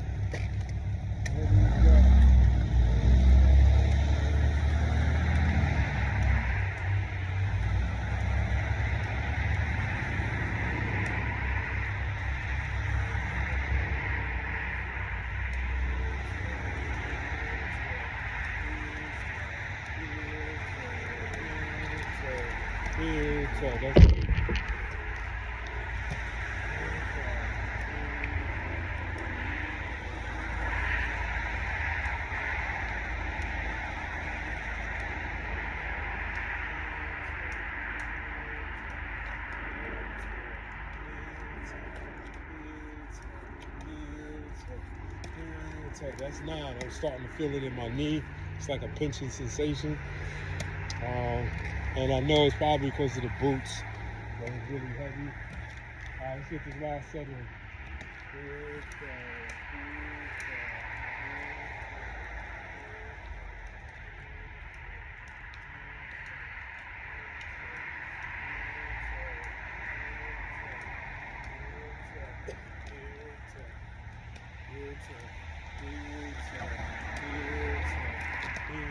Yeah, I'm starting to limp again. I was limping before anyway, but I think it started getting worse at the ninth set. It's cold. I got that in, so about to go back indoors. We're not going in the corridor today. Today, the squats that I'm doing, the physical therapist doesn't want me to use the ball anymore. They want me to put my full weight. So even though I don't have parallel bars in the house, I have a substitute that I could use that's going to help me out, so I'll be fine. And so we're gonna do 3 sets of whatever I can do without the ball, and we're gonna see how that goes. Or I might decrease it, decrease the reps and increase the sets. So I might do 5 sets of maybe 3. Yeah, we'll see. Because I in the corridor with the ball, I would do 3 sets of 10s. So I might do 5 sets of 3s, see how it feels. We'll figure it out as we go. But gotta remember, I am my own cameraman, so I'll see y'all in a bit while I go set up. All right, peace. Okay, back on. Yes, we are. Lights. Okay, we back. And so we're going to do squats right now without the ball. Let me go grab this chair. I should have grabbed it first. Okay. I am my own cameraman, so I gotta do everything myself. I should have got the chair first. Alright, so the chairs are going to represent my parallel bars and safety net just in case my knee gives out on me. I got the brace locked, so I got to unlock the brace so I can have free range. There you go. Okay, the brace is unlocked. I have free range now. Alright, so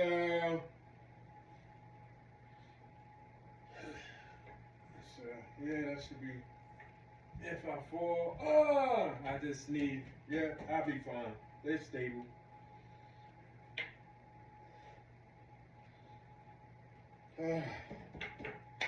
Thank God for good, real wooden chairs and not compressed wooden chairs. So, yeah, these are good. All right. Ready. Feet shoulder apart. Oh, you know what? Let me stand right there so I can grab here if I need to. All right. Ready. I hold on until. Now I'm used to doing squats like this. Now let me see how far I can go down. All right. Relax. Ready, Charles? Go.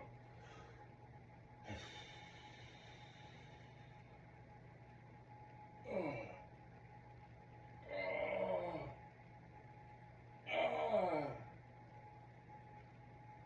Okay, that was a terrible squat. Let me see how it looks from the side. Actually, this side, so because this is my operative leg. Ready?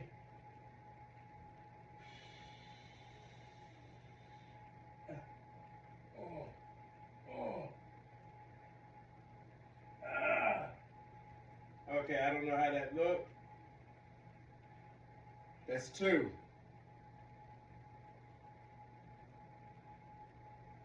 No, it's not. Ready, go. Ooh! I felt that. Ooh! I felt that.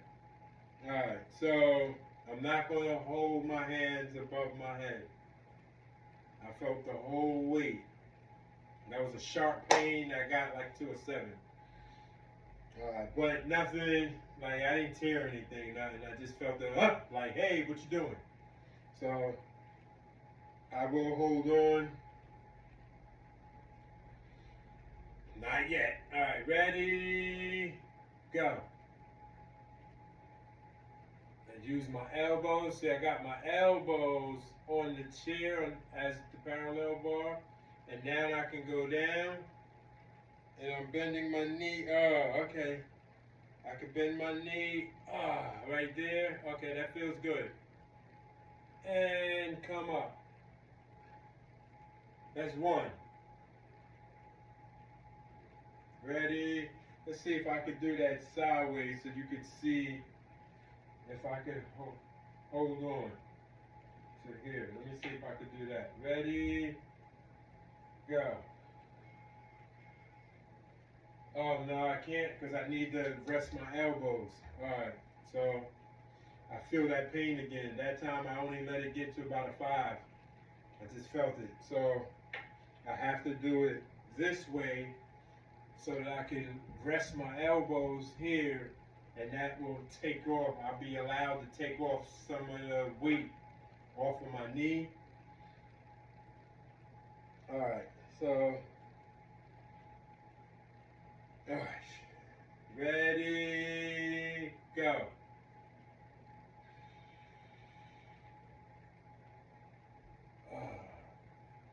Just practicing bending the knee in a squat formation. Okay. Okay, there you go. I just gotta practice it. Okay. Ooh, this feels good on my knee right here. Actually, I can go a little further down. Right there. It's good. It's a nice stretch on the knee. Okay, bring it up. Do my best to bring it up evenly. The weight distributed evenly on both feet. Okay, that's 1. I figured out now I got the exercise. So now what we're going to do moving forward, I'm going to do it like this. I'm going to do 3 sets of 5s. So, right, I was just trying to figure it out, the best ways for me to do it. I found the safe way to do it now. And we're going to do 3 sets of 5 starting now. Ready? Oh, before I start, the most important thing being that I can't do a squat yet, so the most important thing for me right now is just being in the position of a squat and allowing my knee to stretch. And then when I make sure that when I stand up as evenly as possible, which helps out with my equilibrium and so on and so forth and my balance. All right, ready, set, go. Elbows.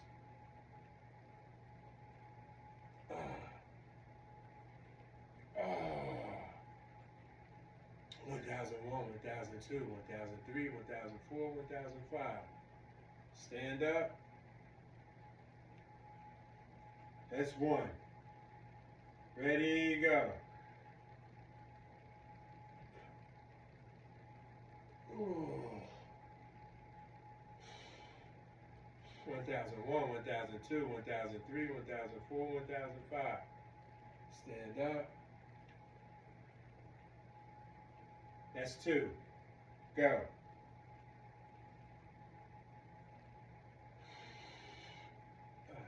All the weight pretty much is on my elbows, my forearms. 1003, 1004, 1005. Go. Stand up. That's 3. Ready, go.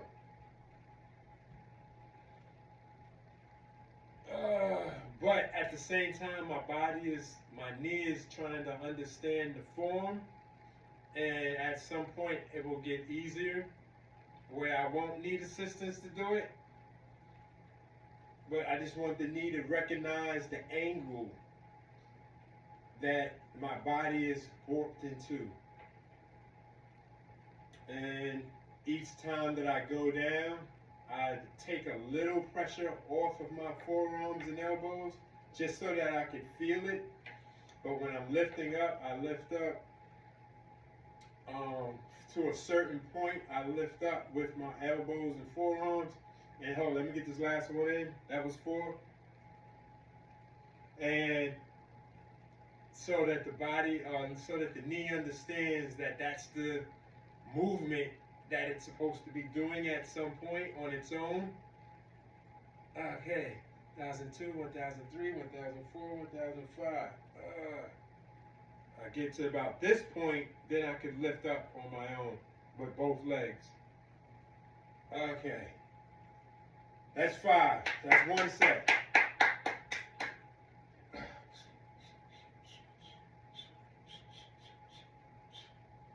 All right, that's 1 set. All right, so let's Snoop. What's going on? You got food, so you ain't hungry. You got water, you ain't thirsty. You just want to play. Right now, it's not the time for me. I got to work. So you got to look at the larger picture. The larger picture is that I put the work in now so that in the springtime we can go back to the park. And then we can run and play and have fun. Yeah, Snoop loved when I used to take him to the park this past summer, and I just let him off the leash. And at first, I remember the first day that I let him off the leash.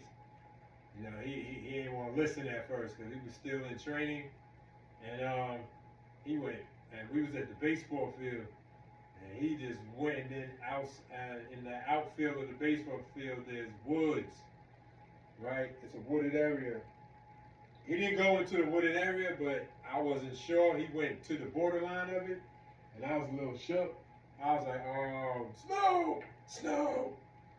All right, I started running over there, but I think he was just scared to go into the woods, so that was a great thing. But it was from that day that he started really listening to commands that day.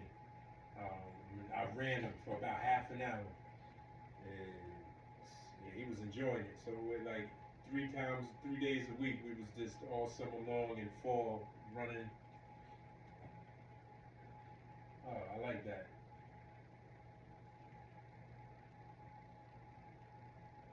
Yeah, that was cool. All right, let's get to the second set. Ready, go.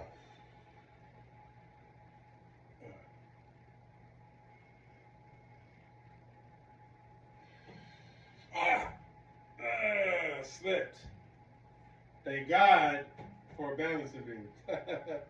Parallel balls. All right. Whew. See how sturdy my chairs are? I didn't fall. They moved, but I didn't fall. So.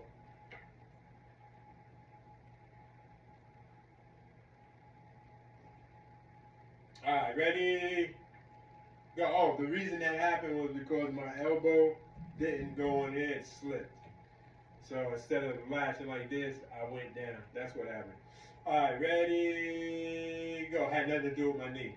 Ready, go.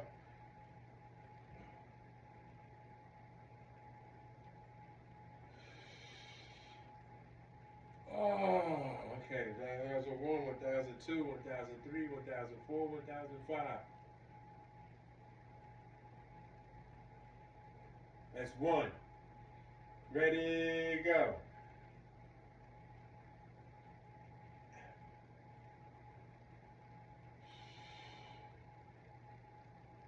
One 1001, 1002, 1003, 1004, 1005.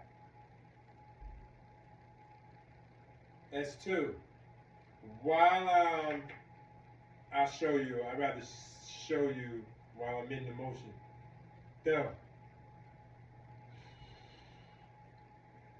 So while I'm in this position right here, I relax my arms and let more weight onto my legs. And I don't feel it on my knee that bad. It's when going down, I feel it, and going up, I feel it initially. Ready, go. I mean, I still have some, I'm still using my forearms and elbows, but it's not 100% all on my arms. It's like maybe 50-50 guesstimation when I'm stretching and counting. All right, what set was that? That's 3. Let's go. Oh, right there. So I try to put more weight and I can't. So I have to put the elbows and then bend at like 50%. Okay. Could be 60-40 legs. All right, 1001, 1002, 1003, 1004, 1005. That's 4. Ready, go.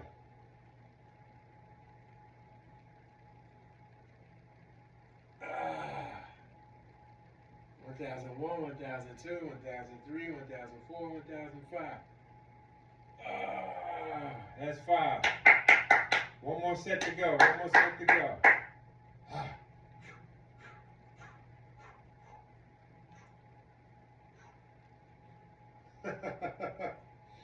Alright, anyway, I would normally not stand like that. I would stand like this.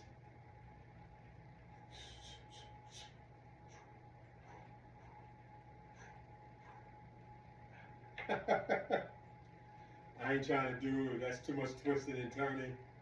So I'm not even gonna play with it. Alright, ready, last set.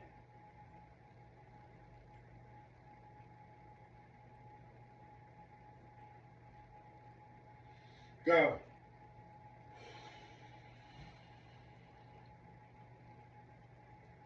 Ah. 1001, 1002, 1003, 1004, 1005. Lift up. That's 1. Ready, go.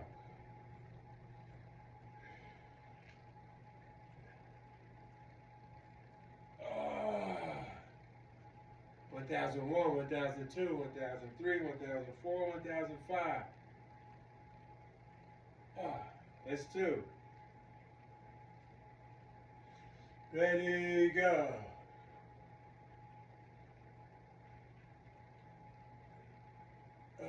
1001, 1002, 1003, 1004, 1005. That's 3. Ready, go.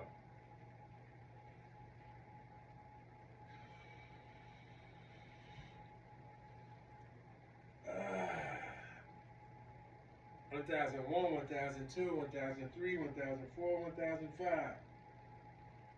That's 4. Last one. Go.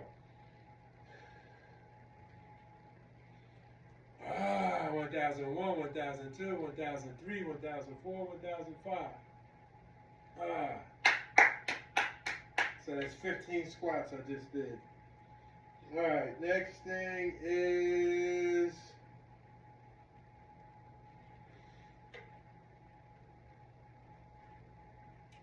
okay, I don't need this chair anymore.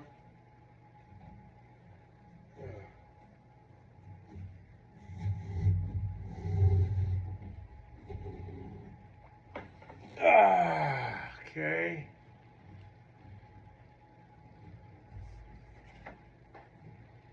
Alright, next thing is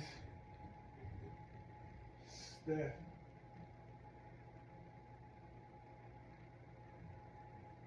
Okay, the step board.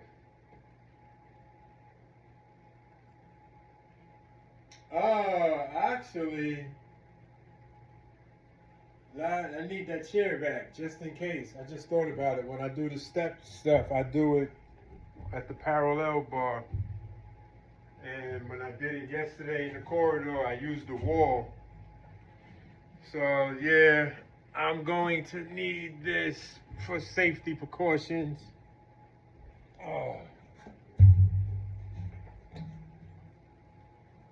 Okay. Let's get back here.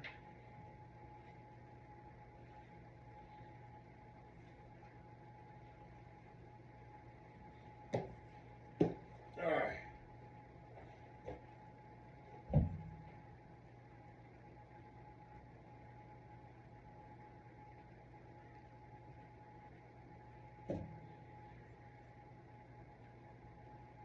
All right, so this is my operative leg will be on the box, but this is what I'm going to do. Up, down, up, down, up, down.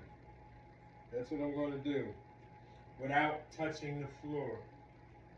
I don't want to touch the floor with my good leg.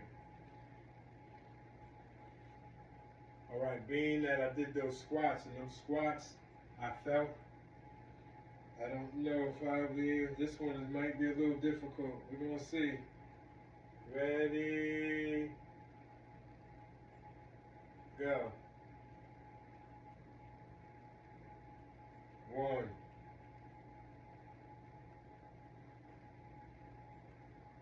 2,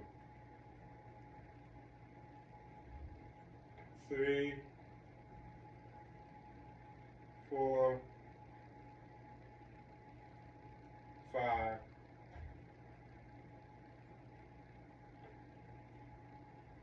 6, 7, 8, 9, 10. All right, I'm going to do it sideways just so I can see the next set, just so I can see what it looks like from a profile view.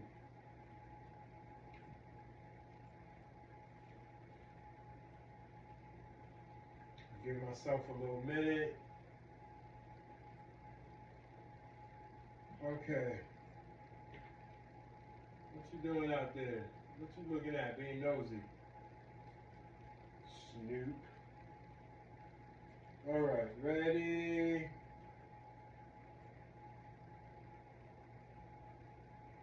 Go. 1, 2,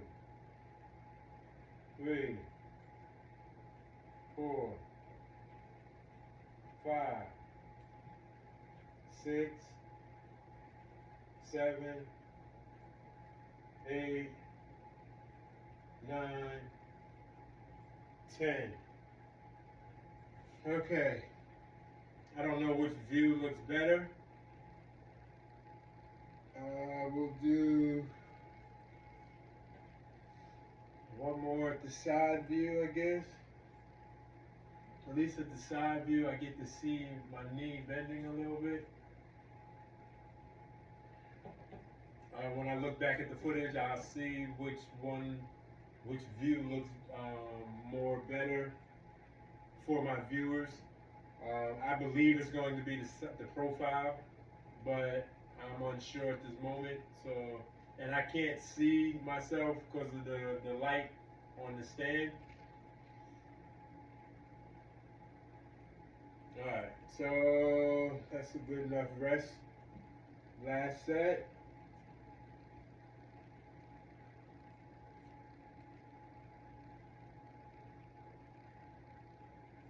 Ready, go. 1, 2, 3, 4, 5, 6, 7, 8, 9, 10. Ooh, good money. Ooh, it's good money. All right, the next one is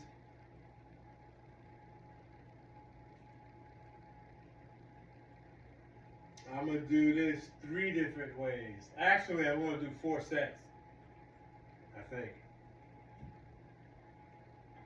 Because I want to see what it looks like. I don't need this chair. However, I am going to keep it right here for now. And okay, the first one, step ups.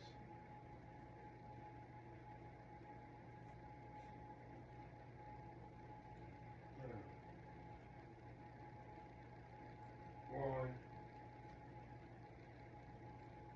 There you go. That's what I'm doing. Alright.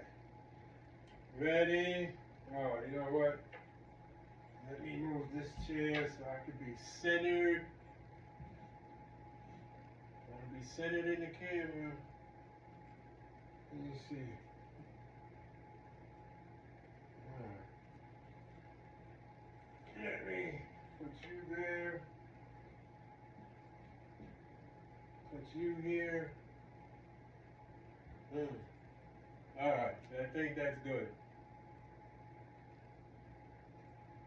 Alright, ready, set, go. 1, 2, 3, 4, 5, 6, 7, 8, 9, 10. That's 1. Alright, we're going to see how it looks from this angle.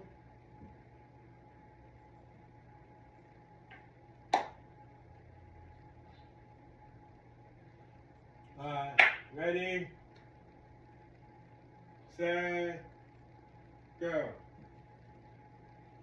1, 2, 3, 4, 5, 6, 7, 8,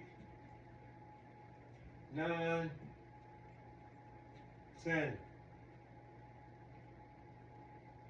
Okay.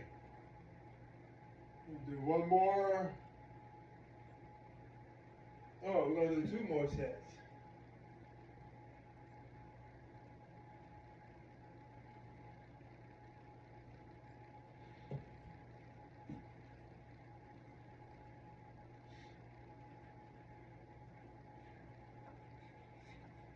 In the way.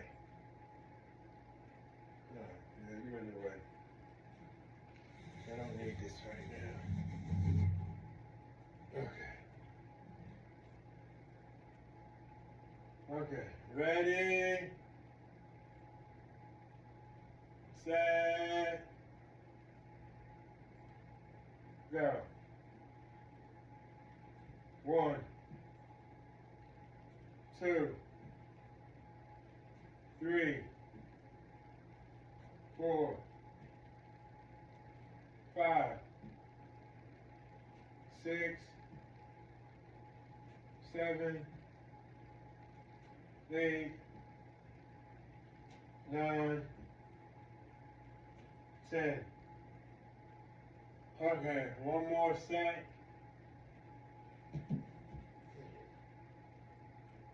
We'll do it backwards. See how it looks.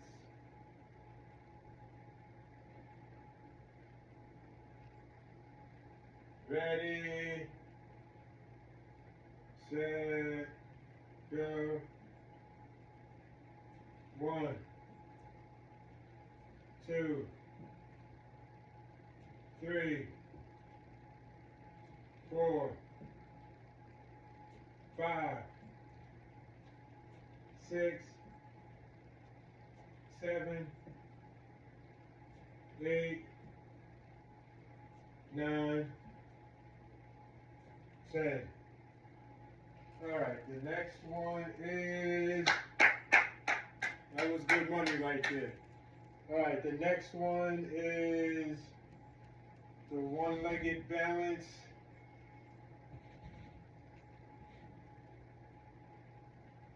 Where's that? I need a towel. All right, we're gonna do the first set on the carpet itself, and then the second set we're gonna do on a towel to give it a little flexibility. All right. So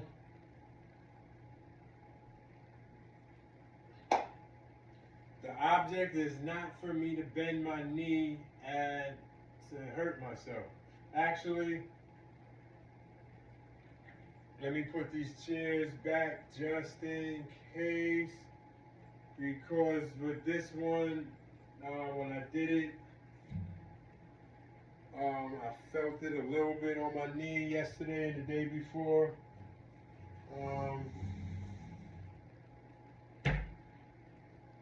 But right now,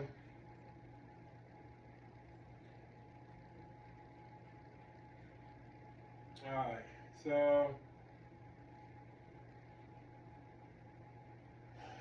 so basically on this, I can put that there.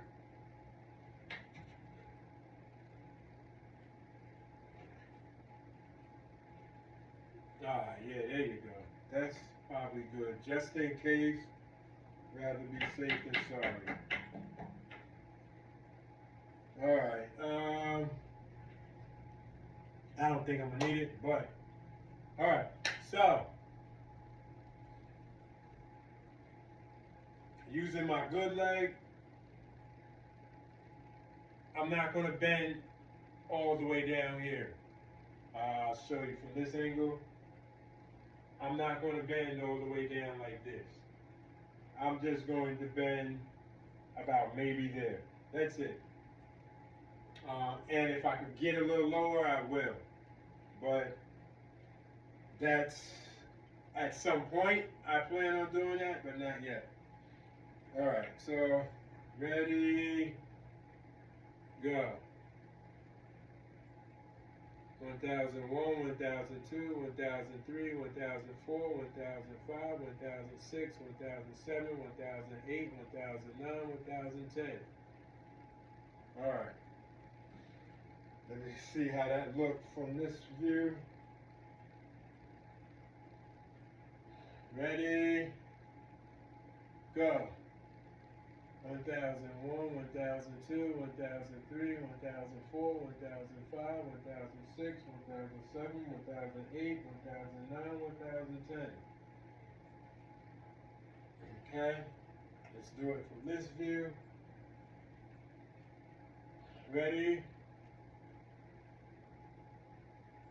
go. 1001, 1002, 1003, 1004, 1005, 1006, 1007, 1008, 1009, 1010. And we'll do it from this view. Ready, go. 1001, 1002, 1003, 1004, 1005, 6, 1007, 1008, 1009, 1010. Okay. Ooh. I feel it, not painful, but I feel it because I can feel my whole leg.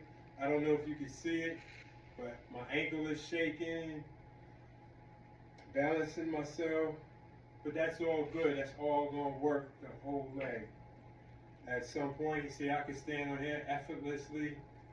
Right, and I could bend low, I could bend pretty low, come back up, get on my tippy toe. So one day I'll get back to that. I'm gonna have a wobble board that helped me with doing all that. And so at some point in the future, that probably won't be until the spring or summertime before I could use my wobble board.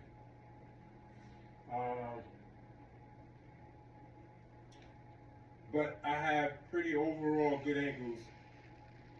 because I tore ligaments in my left ankle, actually this ankle. And so, my ankles were kind of weak. Oh, that was from the car accident. Who was this? That is my wife calling me. Give me 1 second. I will be back, y'all. Oh, she just hung up. All right, she hung up. But you know what? Nah, if she calls back, then I'll do it. Now I know it's an emergency. All right. Actually, I could text her right here just to see. Maybe she texted me. Let me see. Did she text me? No, she didn't.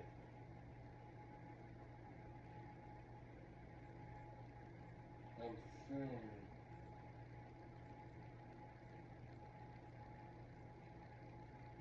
Everything okay? Question mark. Alright.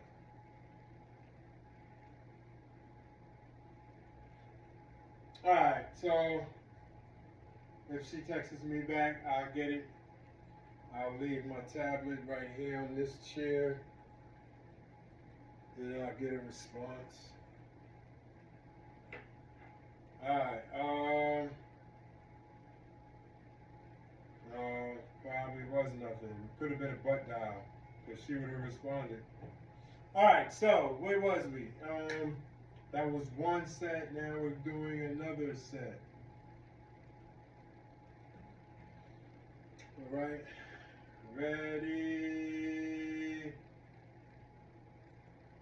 go.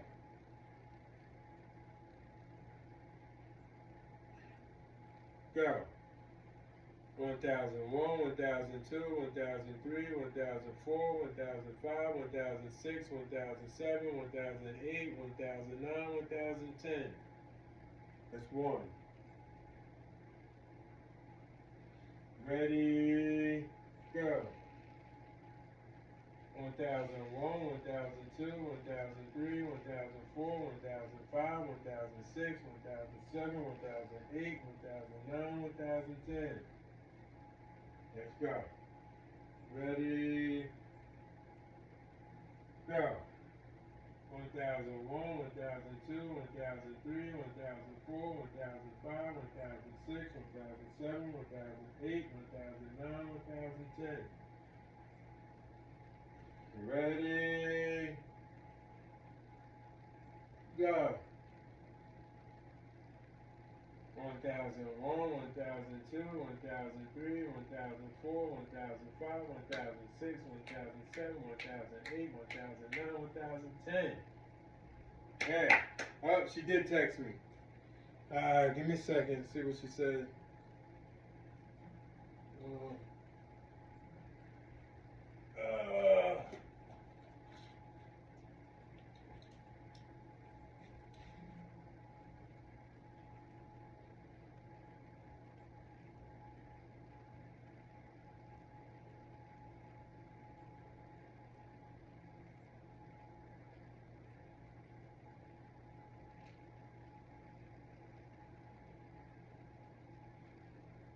Okay.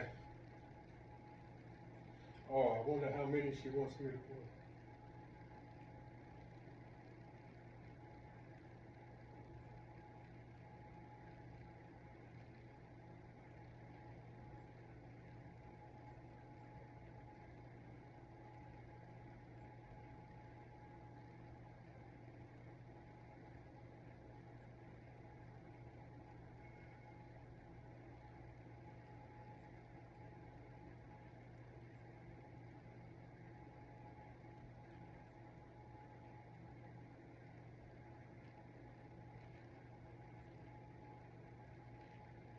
Alright, so I got time. She wants me to do something. I'll be right back. I gotta look to see if there's something that she left here. Okay.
All right, I'm back.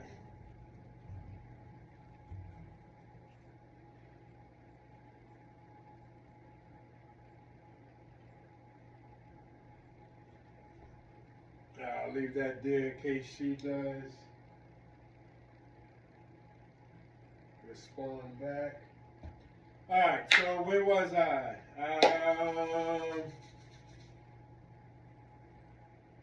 Yeah, we finished those, right? Did I do the backwards one? I don't remember. Did I do this side? Yeah, I think I completed those. All right, those are done. All right, the next thing is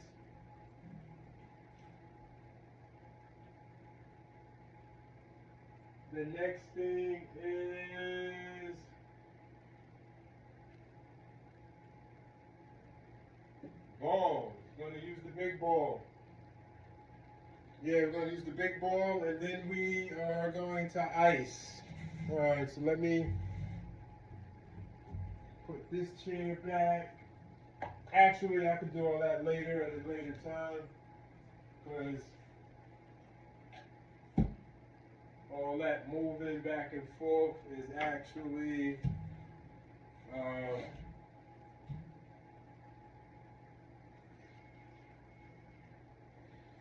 messing everything up.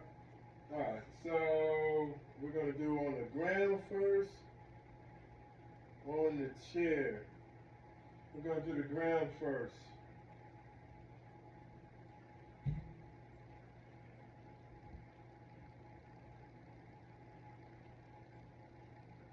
Being that I have my camera, I don't have it panoramic on the side, I have it up this way.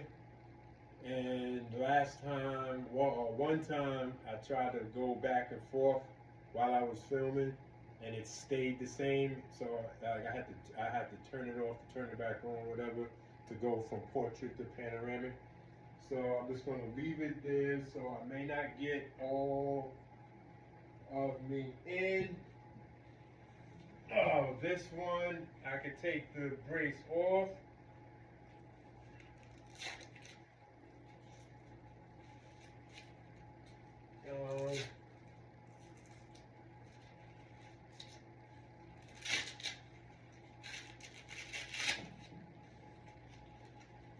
Okay. I'm gonna do the chair in a minute. Actually, this chair is gonna be in the way. Okay. We're gonna slide it over here. Is it in the camera way? Okay. It's out of the camera way? Yeah, it's out the camera way. Now, how much? Alright, so actually, oh wow, I still got my socks on.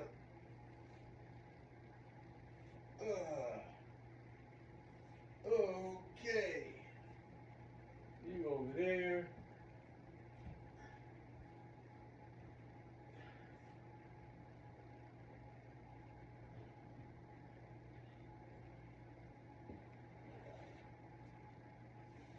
Okay. I don't know if my body, if you can see my head or not. But I don't really need my head to be shown. Alright, so ready, go. Woo. 1001, 1002, 1003, 1004, 1005. Oh, I can still push it back. Well, I wonder what that degree is, because I can't see. Ah, that feels good. Okay. All right, ready, go.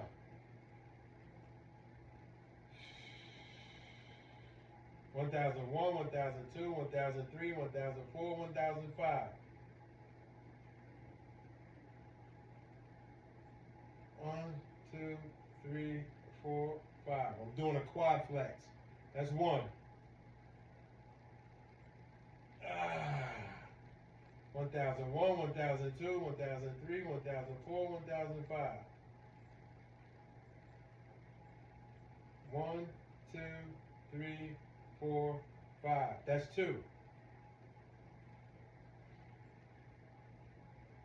1001, 1002, 1003, 1004, 1005.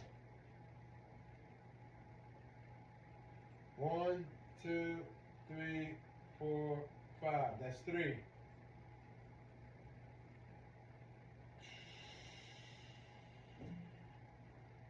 That's 1001, 1002, 1003, 1004, 1005. 1, 2, 3, 4, 5. That's 4.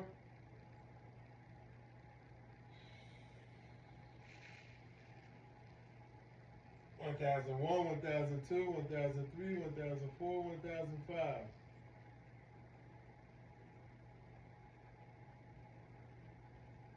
1, 2, 3, 4, 5. That's 5.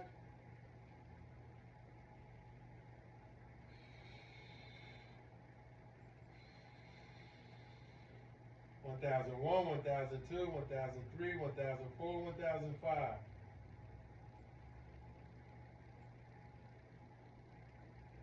6.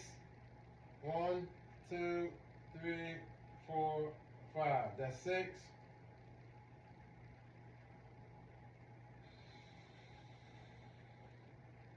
1001, 1002, 1003, 1004, 1005.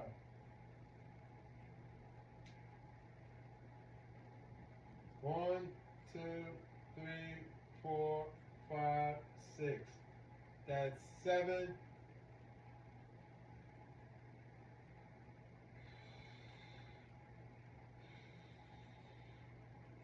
1001, 1002, 1003, 1004, 1005.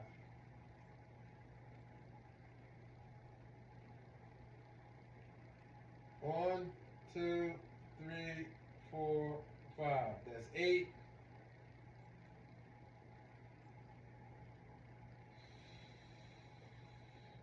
1001, 1002, 1003, 1004, 1005.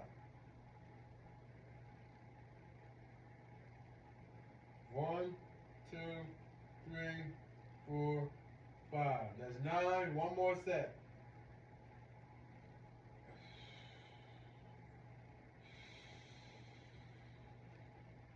1001, 1002, 1003, 1004, 1005.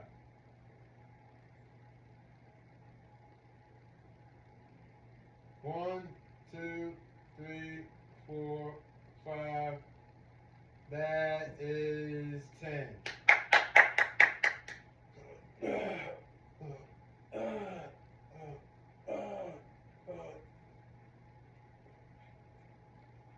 Okay. Next step is hyperextension with the weights. And then we can break down to the finale.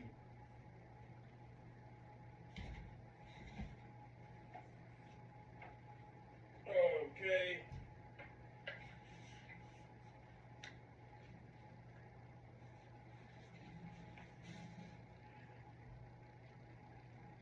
Alright, where's the chair? Put the chair here. Guess. Yes. Okay. Where's the weights? For my new viewers, physical therapy, they had me put a 5-pound dumbbell in a bag. My bag happens to have leather handles and made out of some type of canvas, I'm assuming. Sturdy bag.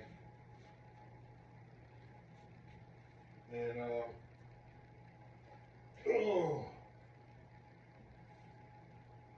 okay.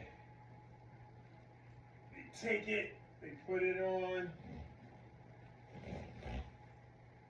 Oh, hold on, where's my tablet? Before I even do that,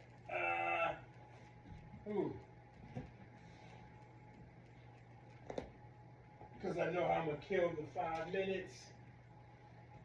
All right, let's go. Boom.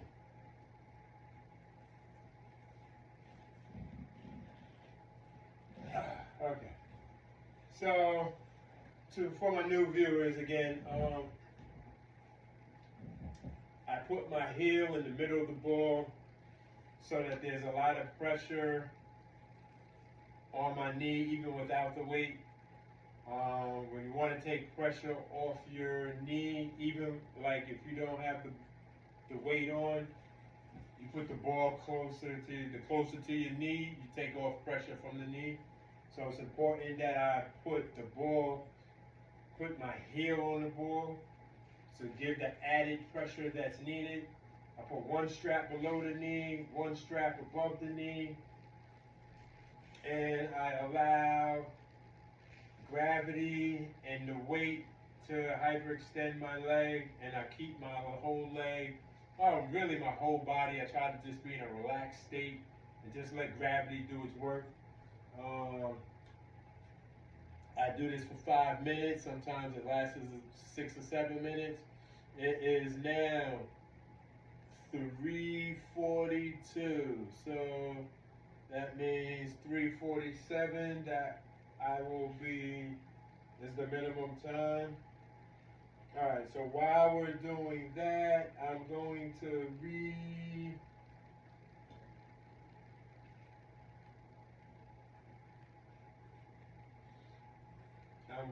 read from the National Library of Medicine, Bridge Enhanced Anterior Cruciate Ligament Repair, 2-year results of a first in-human study. Okay, the background. Bridge Enhanced Anterior,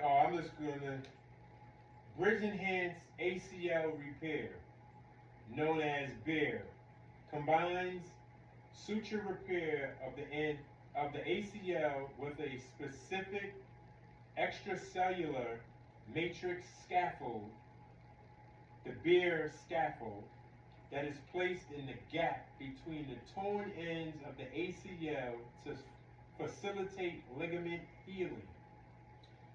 All right, that's the background. The purpose of this study was to report the 12 and 24-month outcomes of patients who underwent the B.E.A.R procedure compared with a non-randomized concurrent controlled group who underwent ACL reconstruction, ACLR, with an autograft. We hypothesized that the B.E.A.R group would have physical examination findings, patient-reported outcomes, and adverse events that were similar to those of the ACLR group. Study design.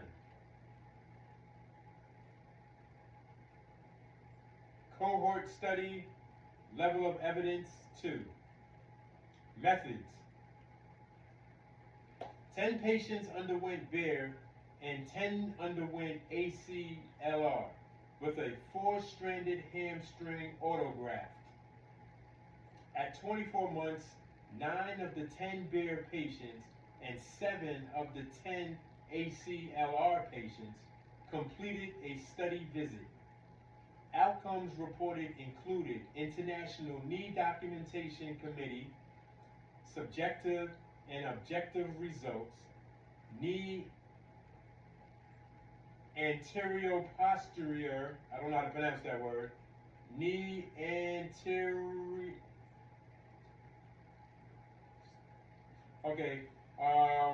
knee anterior-posterior, posterior, not stereo. All right, here we go. I'm going to re-say that over. Outcomes reported included International Knee Documentation Committee, the IKDC, subjective and objective results. Knee anteroposterior, AP, laxity laxity findings via in arthrometer and functional outcomes.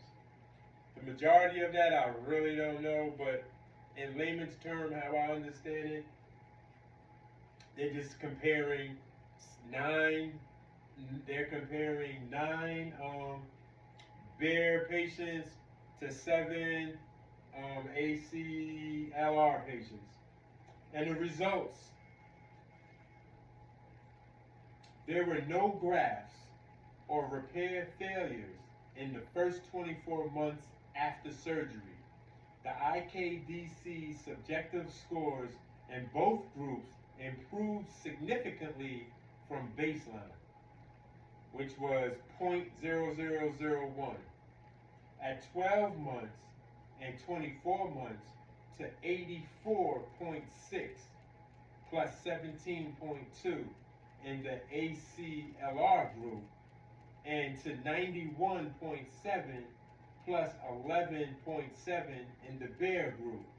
So by those numbers, for my understanding, is that the B.E.A.R group's percentage or point score was higher during the 12 to 24 month group by 6 points, give or take. An IKDC objective grade for A, which is normal, was found in 44% of patients in the B.E.A.R group and in 29% of patients in the ACLR group at 24 months. No patients in either group had C, which is abnormal, or D, which is severely abnormal grades. So that's good. So my understanding, everybody who participated, nobody was abnormal and nobody was severely abnormal. Arthrometer testing demonstrated mean side-to-side differences in AP laxity that were similar in the two groups at 24 months. B.E.A.R 1.94 plus 2.08 mm, I'm assuming means millimeter, as opposed to ACLR, which was 3.14 plus 2.66 millimeter. So I don't know if the higher the number is better or the lower the number is better. That a physician or somebody that's in the medical field that understands what I just read, that's something that they could explain. Functional hot testing results were similar in the two groups at 12 and 24 months after surgery. Hamstring strength indices were significantly higher in the B.E.A.R group compared with the ACLR group. Hamstrings is very important to me. In conclusion,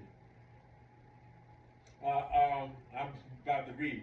Hamstrings is very important to me, so I kind of like that because, you know, I have the B.E.A.R ACL surgery, the repair, and I always stretch my hamstrings, like before my accident. Like that's one of my leg exercises that I routinely do.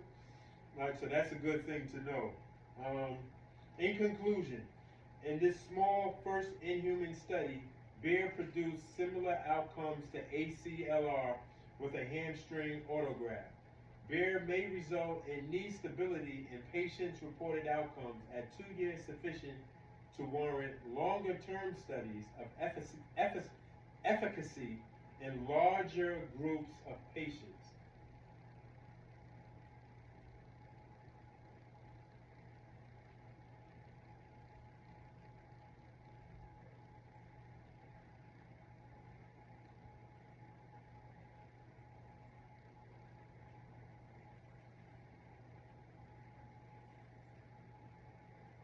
All right, we're gonna leave it right there, and guess what?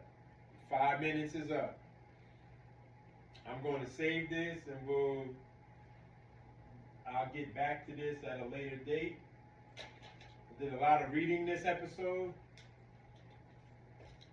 Okay, let's take this off. Oh, okay.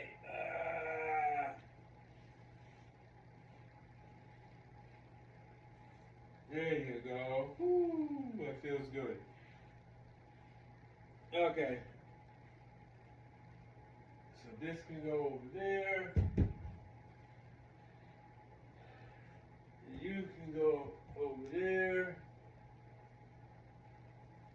All right, so I will be back. I'm going to set up the ice machine and get everything prepared for me to start icing and using the tens unit. And then, I'll chop it up for a little bit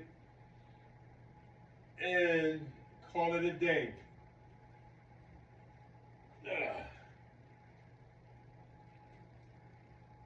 Oh, that is one more thing that I could do. Walking without my brace back and forth right here. So, see if I could walk without a limp. He had me do that before at physical therapy, and the distance was like 10 feet. So it wasn't, and this is approximately 10 feet. So, yeah, I'm going to do that here, and then I'm going to do the icing. So this is the last thing I'm going to do. Unfortunately, you see I'm limping now, but unfortunately, you know what? Yeah, I know how to do this. Alright, hold up. I'm just walking right now because my leg is tender.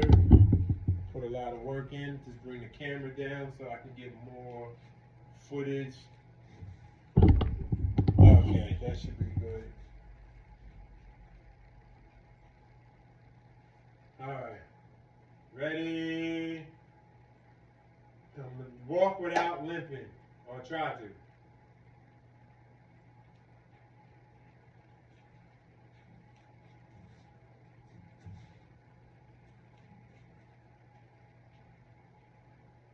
I feel it in the back, inside of my knee, and I feel it like on the back of my knee, in the front of my knee. I feel it all over, the side of my knee, but it's not painful.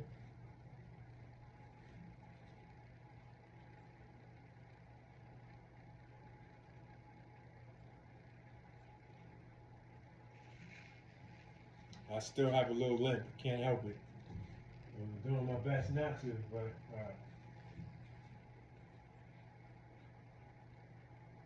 swing my arms, he told me, make sure you swing your arms.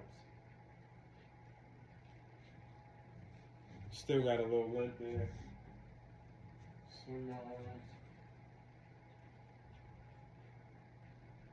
I don't know, he was standing behind me when I was walking, so he was looking at something, I guess, at how my legs, I look at the camera and look to see. He didn't really tell me what he was looking at, so I'll just look to see. Alright,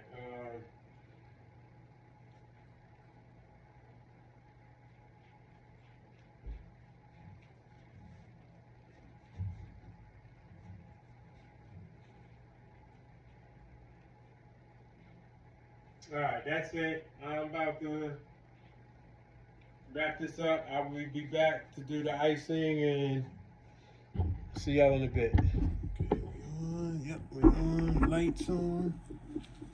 Alright, I'm back. Doing my little icing. Oh, I walked Snoop. He's good. He did his ones and twos.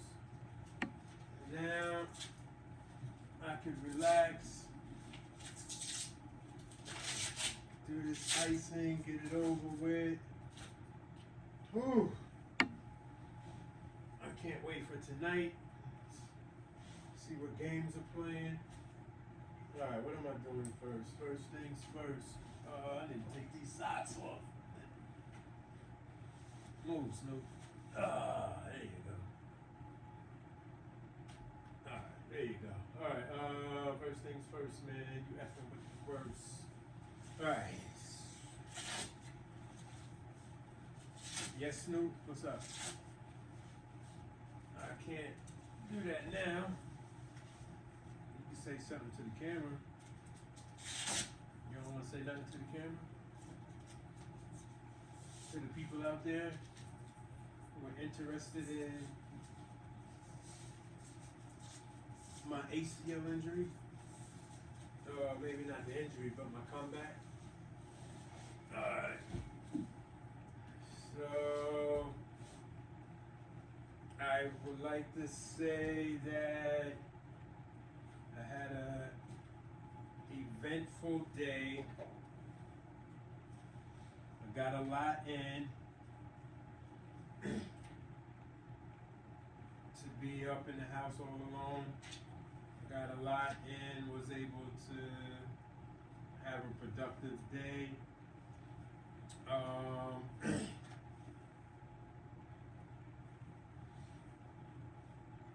My knee is still sore. However, I feel actually after I finish icing, I'm gonna take my pain meds. I'm still achy, but I think walking Snoop outside, taking the garbage out, I think that it's really cold out, and I think that really was like icing, because my leg is like really cold right now, as if I was icing. It must be in the, I think it's below 32 degrees. Feels like it could be about maybe in the 20s. I don't know, I'm gonna have to check. I'm gonna check my phone in a second, tell you what the actual temperature is out here, where I'm at. Alright, but overall, I think it was a productive day. I had the mindset to do some work today. I met the objective. So I feel good. Hey, leave that alone. I feel good, and I can't be upset.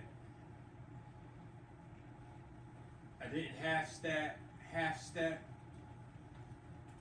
I put the work in today, and I feel good about myself for doing so. Alright, so we going on. I had some information about the B.E.A.R, the bridge enhanced ACL repair. Actually, once I put this on, I'm going to do a little bit more reading on it. And what am I looking for?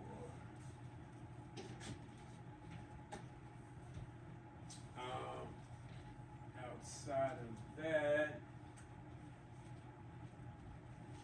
okay, under.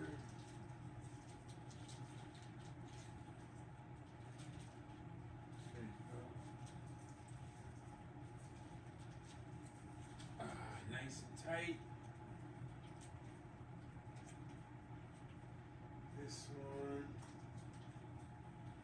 is going to be nice and tight. There you go. Nice and tight.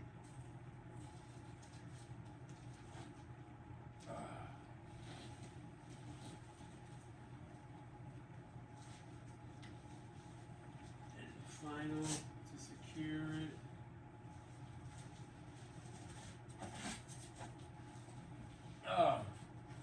So today is the last day of the Daniel fast.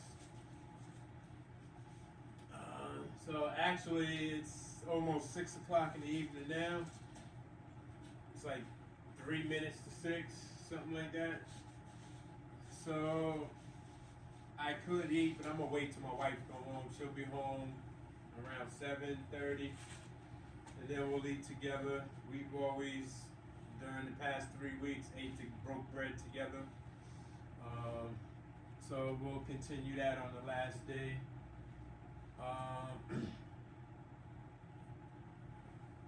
Tomorrow morning, honestly, to be honest with you, normally I eat like for breakfast. I have like a smoothie, and I'll probably do that tomorrow. I got some fruit in there. I'll probably do that. But instead of lunch, I'm most likely not even going to eat lunch tomorrow. I'm not going to eat meat tomorrow. I'm pretty much, I don't know what, I have no idea what I'm going to eat tomorrow. But I'll figure it out at some point. Whatever I eat's going to be healthy. And it's all I could ask for. This goes here.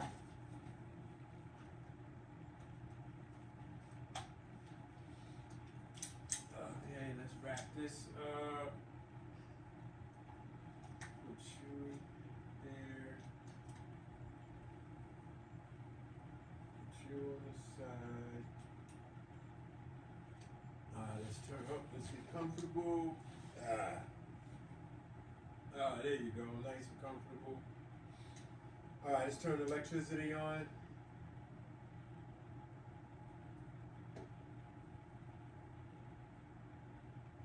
That's one.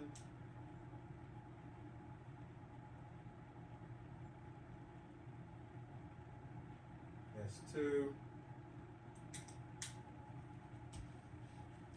Let's turn the machine on.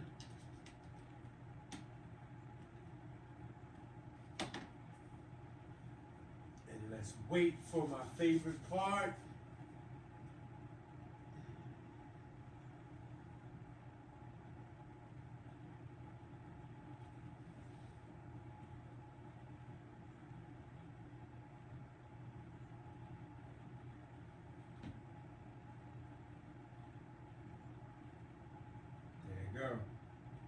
There it go. There it goes.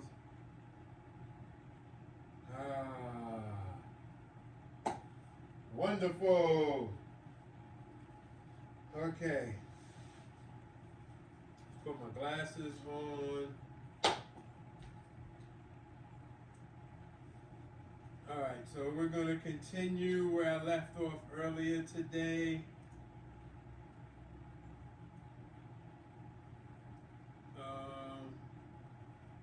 Snoop. All right.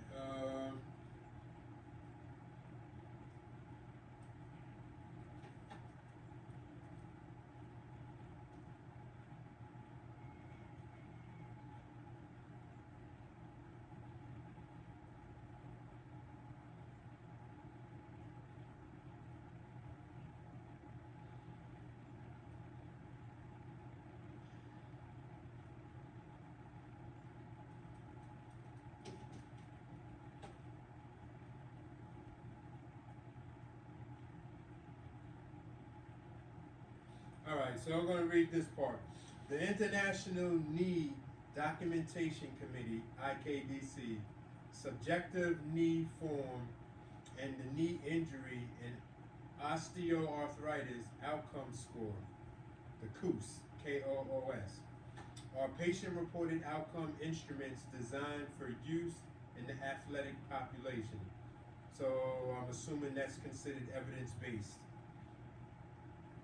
The IKDC subjective score has been found to increase from an average baseline after injury of 45 points to approximately 60 points 1 year after ACLR, and then to approximately 80 points by 2 years, in which uninjured patients aged 18 to 35 years have a score closer to 89 in men and 86 in women. The KOOS sports subscore has been shown to increase from a preoperative average of 55 to an average of 80 at 1 and 2 years post-operatively. And the KOOS knee-related quality of life subscore increases from 35 to 70 at 1 year and 2 years with non-injured controls averaging 98 points for both subscores. Thus, patients experience a significant improvement in patient-reported outcomes after ACLR with an autograft. However, knees do not return to normal even at 2 years after surgery. That's with the ACLR. After ACLR, approximately 90% of patients can expect to have an IKDC objective grade of A, normal, or B, nearly normal, after ACLR. However, the percentage of patients who have a normal result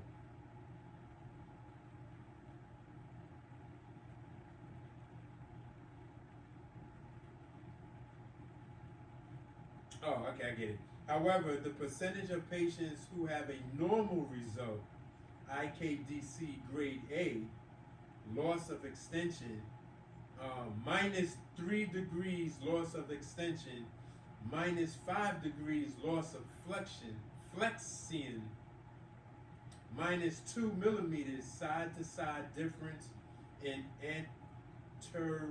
anterior-posterior laxity, pivot shift symmetric with the contralateral uninjured side, and no infusion, has been reported to be 51% at 6 months,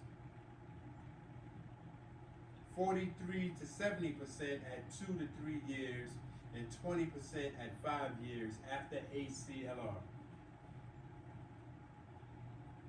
All right, now we're going, this is still, when did we get into the B.E.A.R? Okay. We recently completed a first in-human safety study of a new ACL surgical alternative to ACLR, in which suture repair is combined with a specific extracellular matrix scaffold, the B.E.A.R scaffold, which is placed in the space between the 2 torn ends of the ACL and activated with the patient's blood. This technique is called bridge-enhanced anterior cruciate ligament repair, or B.E.A.R as the acronym. The scaffold is used to bridge the gap between the 2 torn ends of the ligament, so absolute reapproximation is not required for healing. In animal models, the repaired ACL was noted to gradually change from a relatively disorganized fibrovascular scar to a more highly aligned collagenous structure over the first year after surgery. The B.E.A.R technique has shown comparable mechanical properties with ACLR, as well as a lower incidence of post-traumatic osteoarthritis in preclinical models. In addition, the B.E.A.R technique does not require the compromise of other healthy tissues around the knee. I know somebody, an ex-professional player, who, he's retired basically, and he plays ball with us, and he told me about it when I found out about my ACL. He told me about his ACL, and because I asked him the differences between taking from your own body or getting, I forgot what it's called, where they give you something else.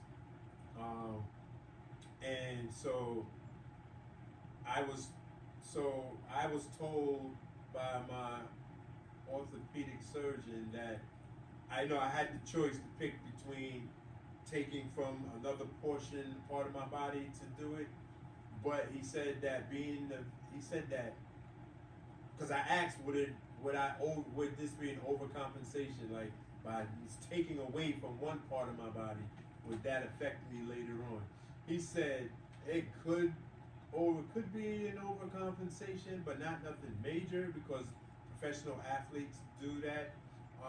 But then he also said professional athletes also will do the other one where they don't take from them from a different body part. So it's either way.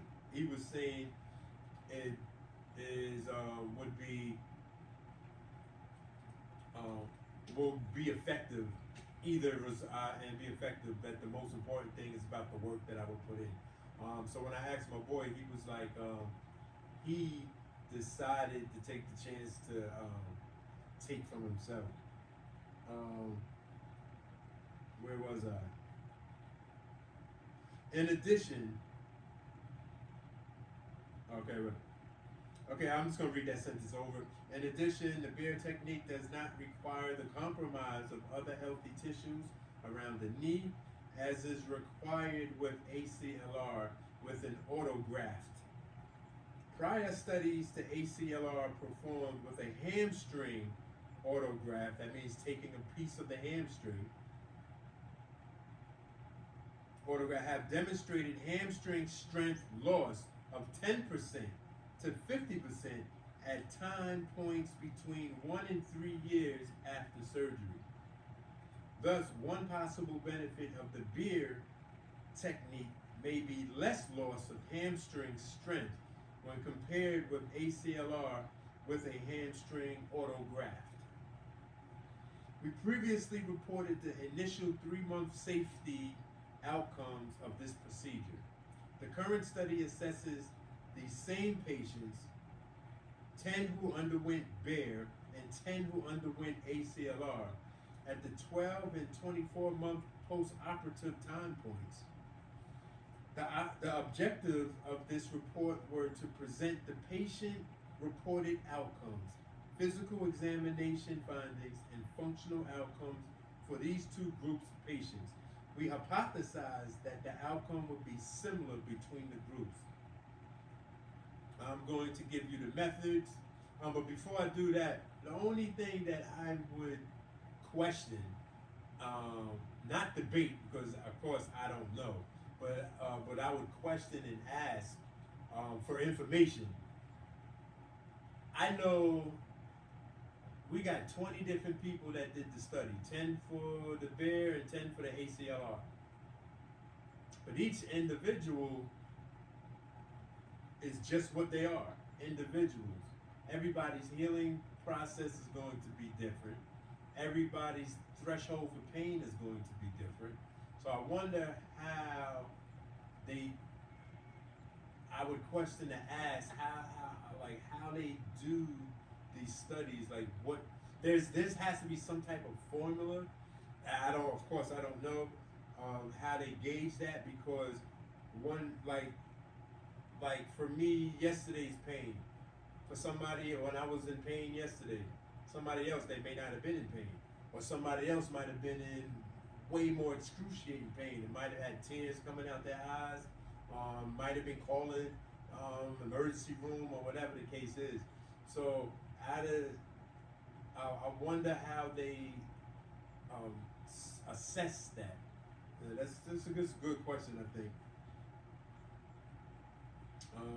Maybe one day I get somebody on my podcast to interview somewhere down the road that's in the health, that understands this terminology and stuff. Methods, trial design, an investigational device exemption from the Food and Drug Administration, FDA, and an institutional review board approval from Boston Children's Hospital were obtained before initiating the study. The trial was registered at clinicaltrials.gov, and it has a number, I don't know what the number means, but NCT 022920004. That might be the code that you can access. All patients provided informed consent before participating. The cohort study was designed under the guidance of the FDA as an interventional parallel assignment non-randomized, first-in-human trial for the B.E.A.R technique. For all physical examinations and functional testing, the examiner was blinded to the group assignment and operative knee. All surgical procedures were performed at a single site, Boston Children's Hospital, by a single surgeon, LJM. 10 patients were enrolled in the interventional B.E.A.R group and 10 in the controlled ACLR group. Okay, that's interesting to know. So there's one physician, one surgeon did all 28 surgeries. Enrollment was completed on Enrollment was completed from February to October 2015. Patients were evaluated preoperatively, intraoperatively, and postoperatively at 6, 12, and 24 months after surgery. These two groups were previously reported at 2 weeks, 6 weeks, and 3 months, and those results justified this longer follow-up. Okay. That kind of answered my question in a way. All right, so the next thing is participants and inclusion criteria. Patients aged 18 to 35 years with a complete ACL tear who were less than 1 month from injury and who had at least 50% of the length of the ACL attached to the tibia on preoperative magnetic resonance imaging, or the MRI, was eligible to enroll in the B.E.A.R group. Okay, so there was a criteria of the injury that for them to do. Okay, and a percentage of attachments to the tibia. So okay, that kind of evens for me. That kind of evens the playing field a little. So I kind of like that. Like by reading that, as the ACL remnant is commonly removed during ACLR, and thus resorption of the torn ACL over time was not as critical. Patients with a complete ACL tear who were within 3 months of injury were eligible to enroll in the ACLR group. Patients with a partial ACL tear were not eligible. Okay, so I wouldn't have been eligible for that if that happened back then. Patients were excluded from either group if they had a history of surgery on the knee, because they had to be a first timer like me, but a full tear. Had a history of, patients were excluded from either group if they had a history of surgery on the knee, had a history of infections in the knee, or had risk factors that might adversely affect healing. I would assume depletion of white blood cells, or something like that. I'm assuming. Patients were excluded if they had a displaced bucket-handled tear of the medial meniscus that required repair. All other meniscal injuries were included. Patients were excluded if they had a full thickness chondral injury, a grade 3 medial collateral ligament injury, a concurrent complete patellar dislocation, or an operative post-lateral corner injury. Patients in the B.E.A.R group were also excluded at the time of surgery if they were found to have less than 50% of the length of the ACL still attached to the tibial footprint. A total of 242 patients presenting with an ACL injury were screened for participation in this study. So of these patients, 22 were enrolled in the study, of whom 2 were excluded before surgery. 1 was excluded because of a history of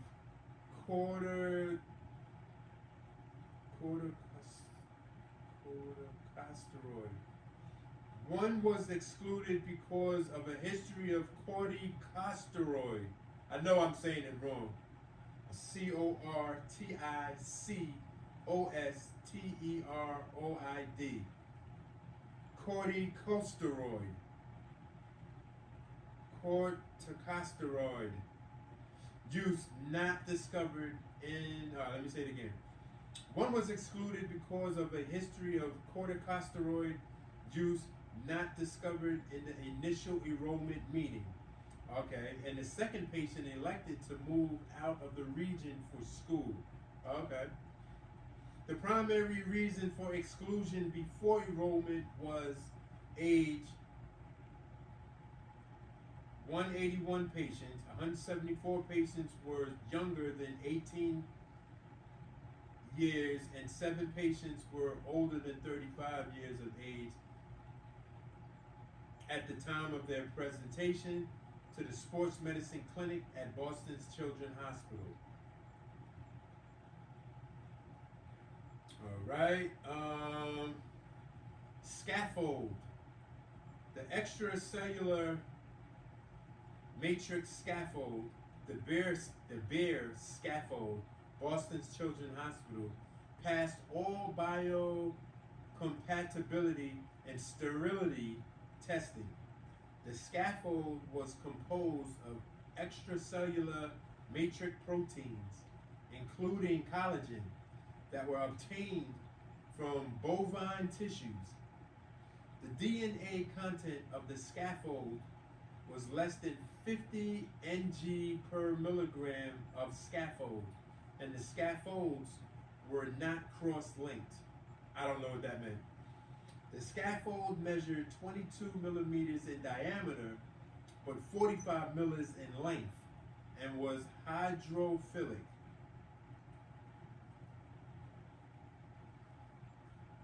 The scaffold measured 22 millimeters in diameter by 45 millimeters in length and was hydrophilic, able to absorb up to 5 times its weight in fluid. The scaffold softened when blood was added to it, making it conformable to the intra-articular notch and able to fill in the irregular contours of the gap between the torn ligament ends. The efficacy of the scaffold for stimulating ACL healing has previously been demonstrated in preclinical studies. I'm going to stop there. Tomorrow we're going to talk about, I'm going to read the surgical techniques for the bridge enhanced ACL repair. And there are some photos here. So when I do this, read this tomorrow, I will show I'll show the A, B, C, and D photos that they have. Yeah, so that's what we'll do. So we're at the surgical techniques.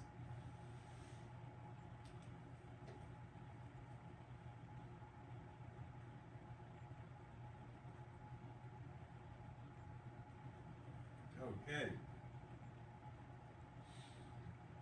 All right. Interesting. Half of what I read, I didn't understand because I didn't go to school to get the education to understand it. But overall, in layman's term, I could put it in layman's term to understand by other stuff that I read. And I think from what I read, it gives me a little clearer understanding of how they picked people, the 20 people, the criteria that had to be met beforehand. So I appreciate reading that. Yeah, tomorrow we'll read some more. I just want to say thank you, because I'm about to close this up. So I want to say thank you to all of my subscribers. Thank you for all the people who consistently view, whether you subscribed or not, but if you view my content, I appreciate you. I appreciate the new viewers. I appreciate you. I thank you for your time, and more importantly, for your patience dealing with me, exploring this with me. I'm an amateur at this, and you know, I feel I'm improving in some areas. I know I have a lot of room to grow with this podcasting, if this is what this is called. But this is fun for me. It's interesting. It helps me get through the day. And I'm sorry. Alright, yeah, so it's helping me to get through the day. Hopefully, as time goes on, hopefully I'll be able to include some more informative content. Hopefully at some time I'll be able to conduct some interviews with people who had same or similar injuries, get their story, or let them share their stories. Hopefully I can get at some point some licensed professionals that can give a more clinical and evidence-based, and hopefully that could break down in layman's term for me to understand and my viewers to understand. But you know, we'll cross bridges as we get there. Right now, this is where I'm at, and thank you. With that ended, I will say it's still on, but I was outside, so I'm about to wrap this up. I want to say peace and blessings to you all, and I will see you tomorrow. Peace. Oh, also I want to say real quick, I don't know when, but at some point I'm not going to be doing content every day, because my stuff be 2 and 3 hours long. I can't do it every day once I start working. I think I'm gonna look at doing it 2 to 3 days a week, or maybe even 1 to 2 days a week. I don't know. I'm anywhere between 1 to 3 days a week. Once I start working and once I'm able to get back to the gym and stuff. Yeah. So, because this takes a lot of time, and for me to edit and sit back, you know, I'm my own cameraman, and I am my own editor. So, yeah, it takes some time to look through and make things appropriate for you, my viewers. Oh, okay. I can't reach it. I'm gonna leave this on. Finish icing. Again, peace and blessing to you all. Peace.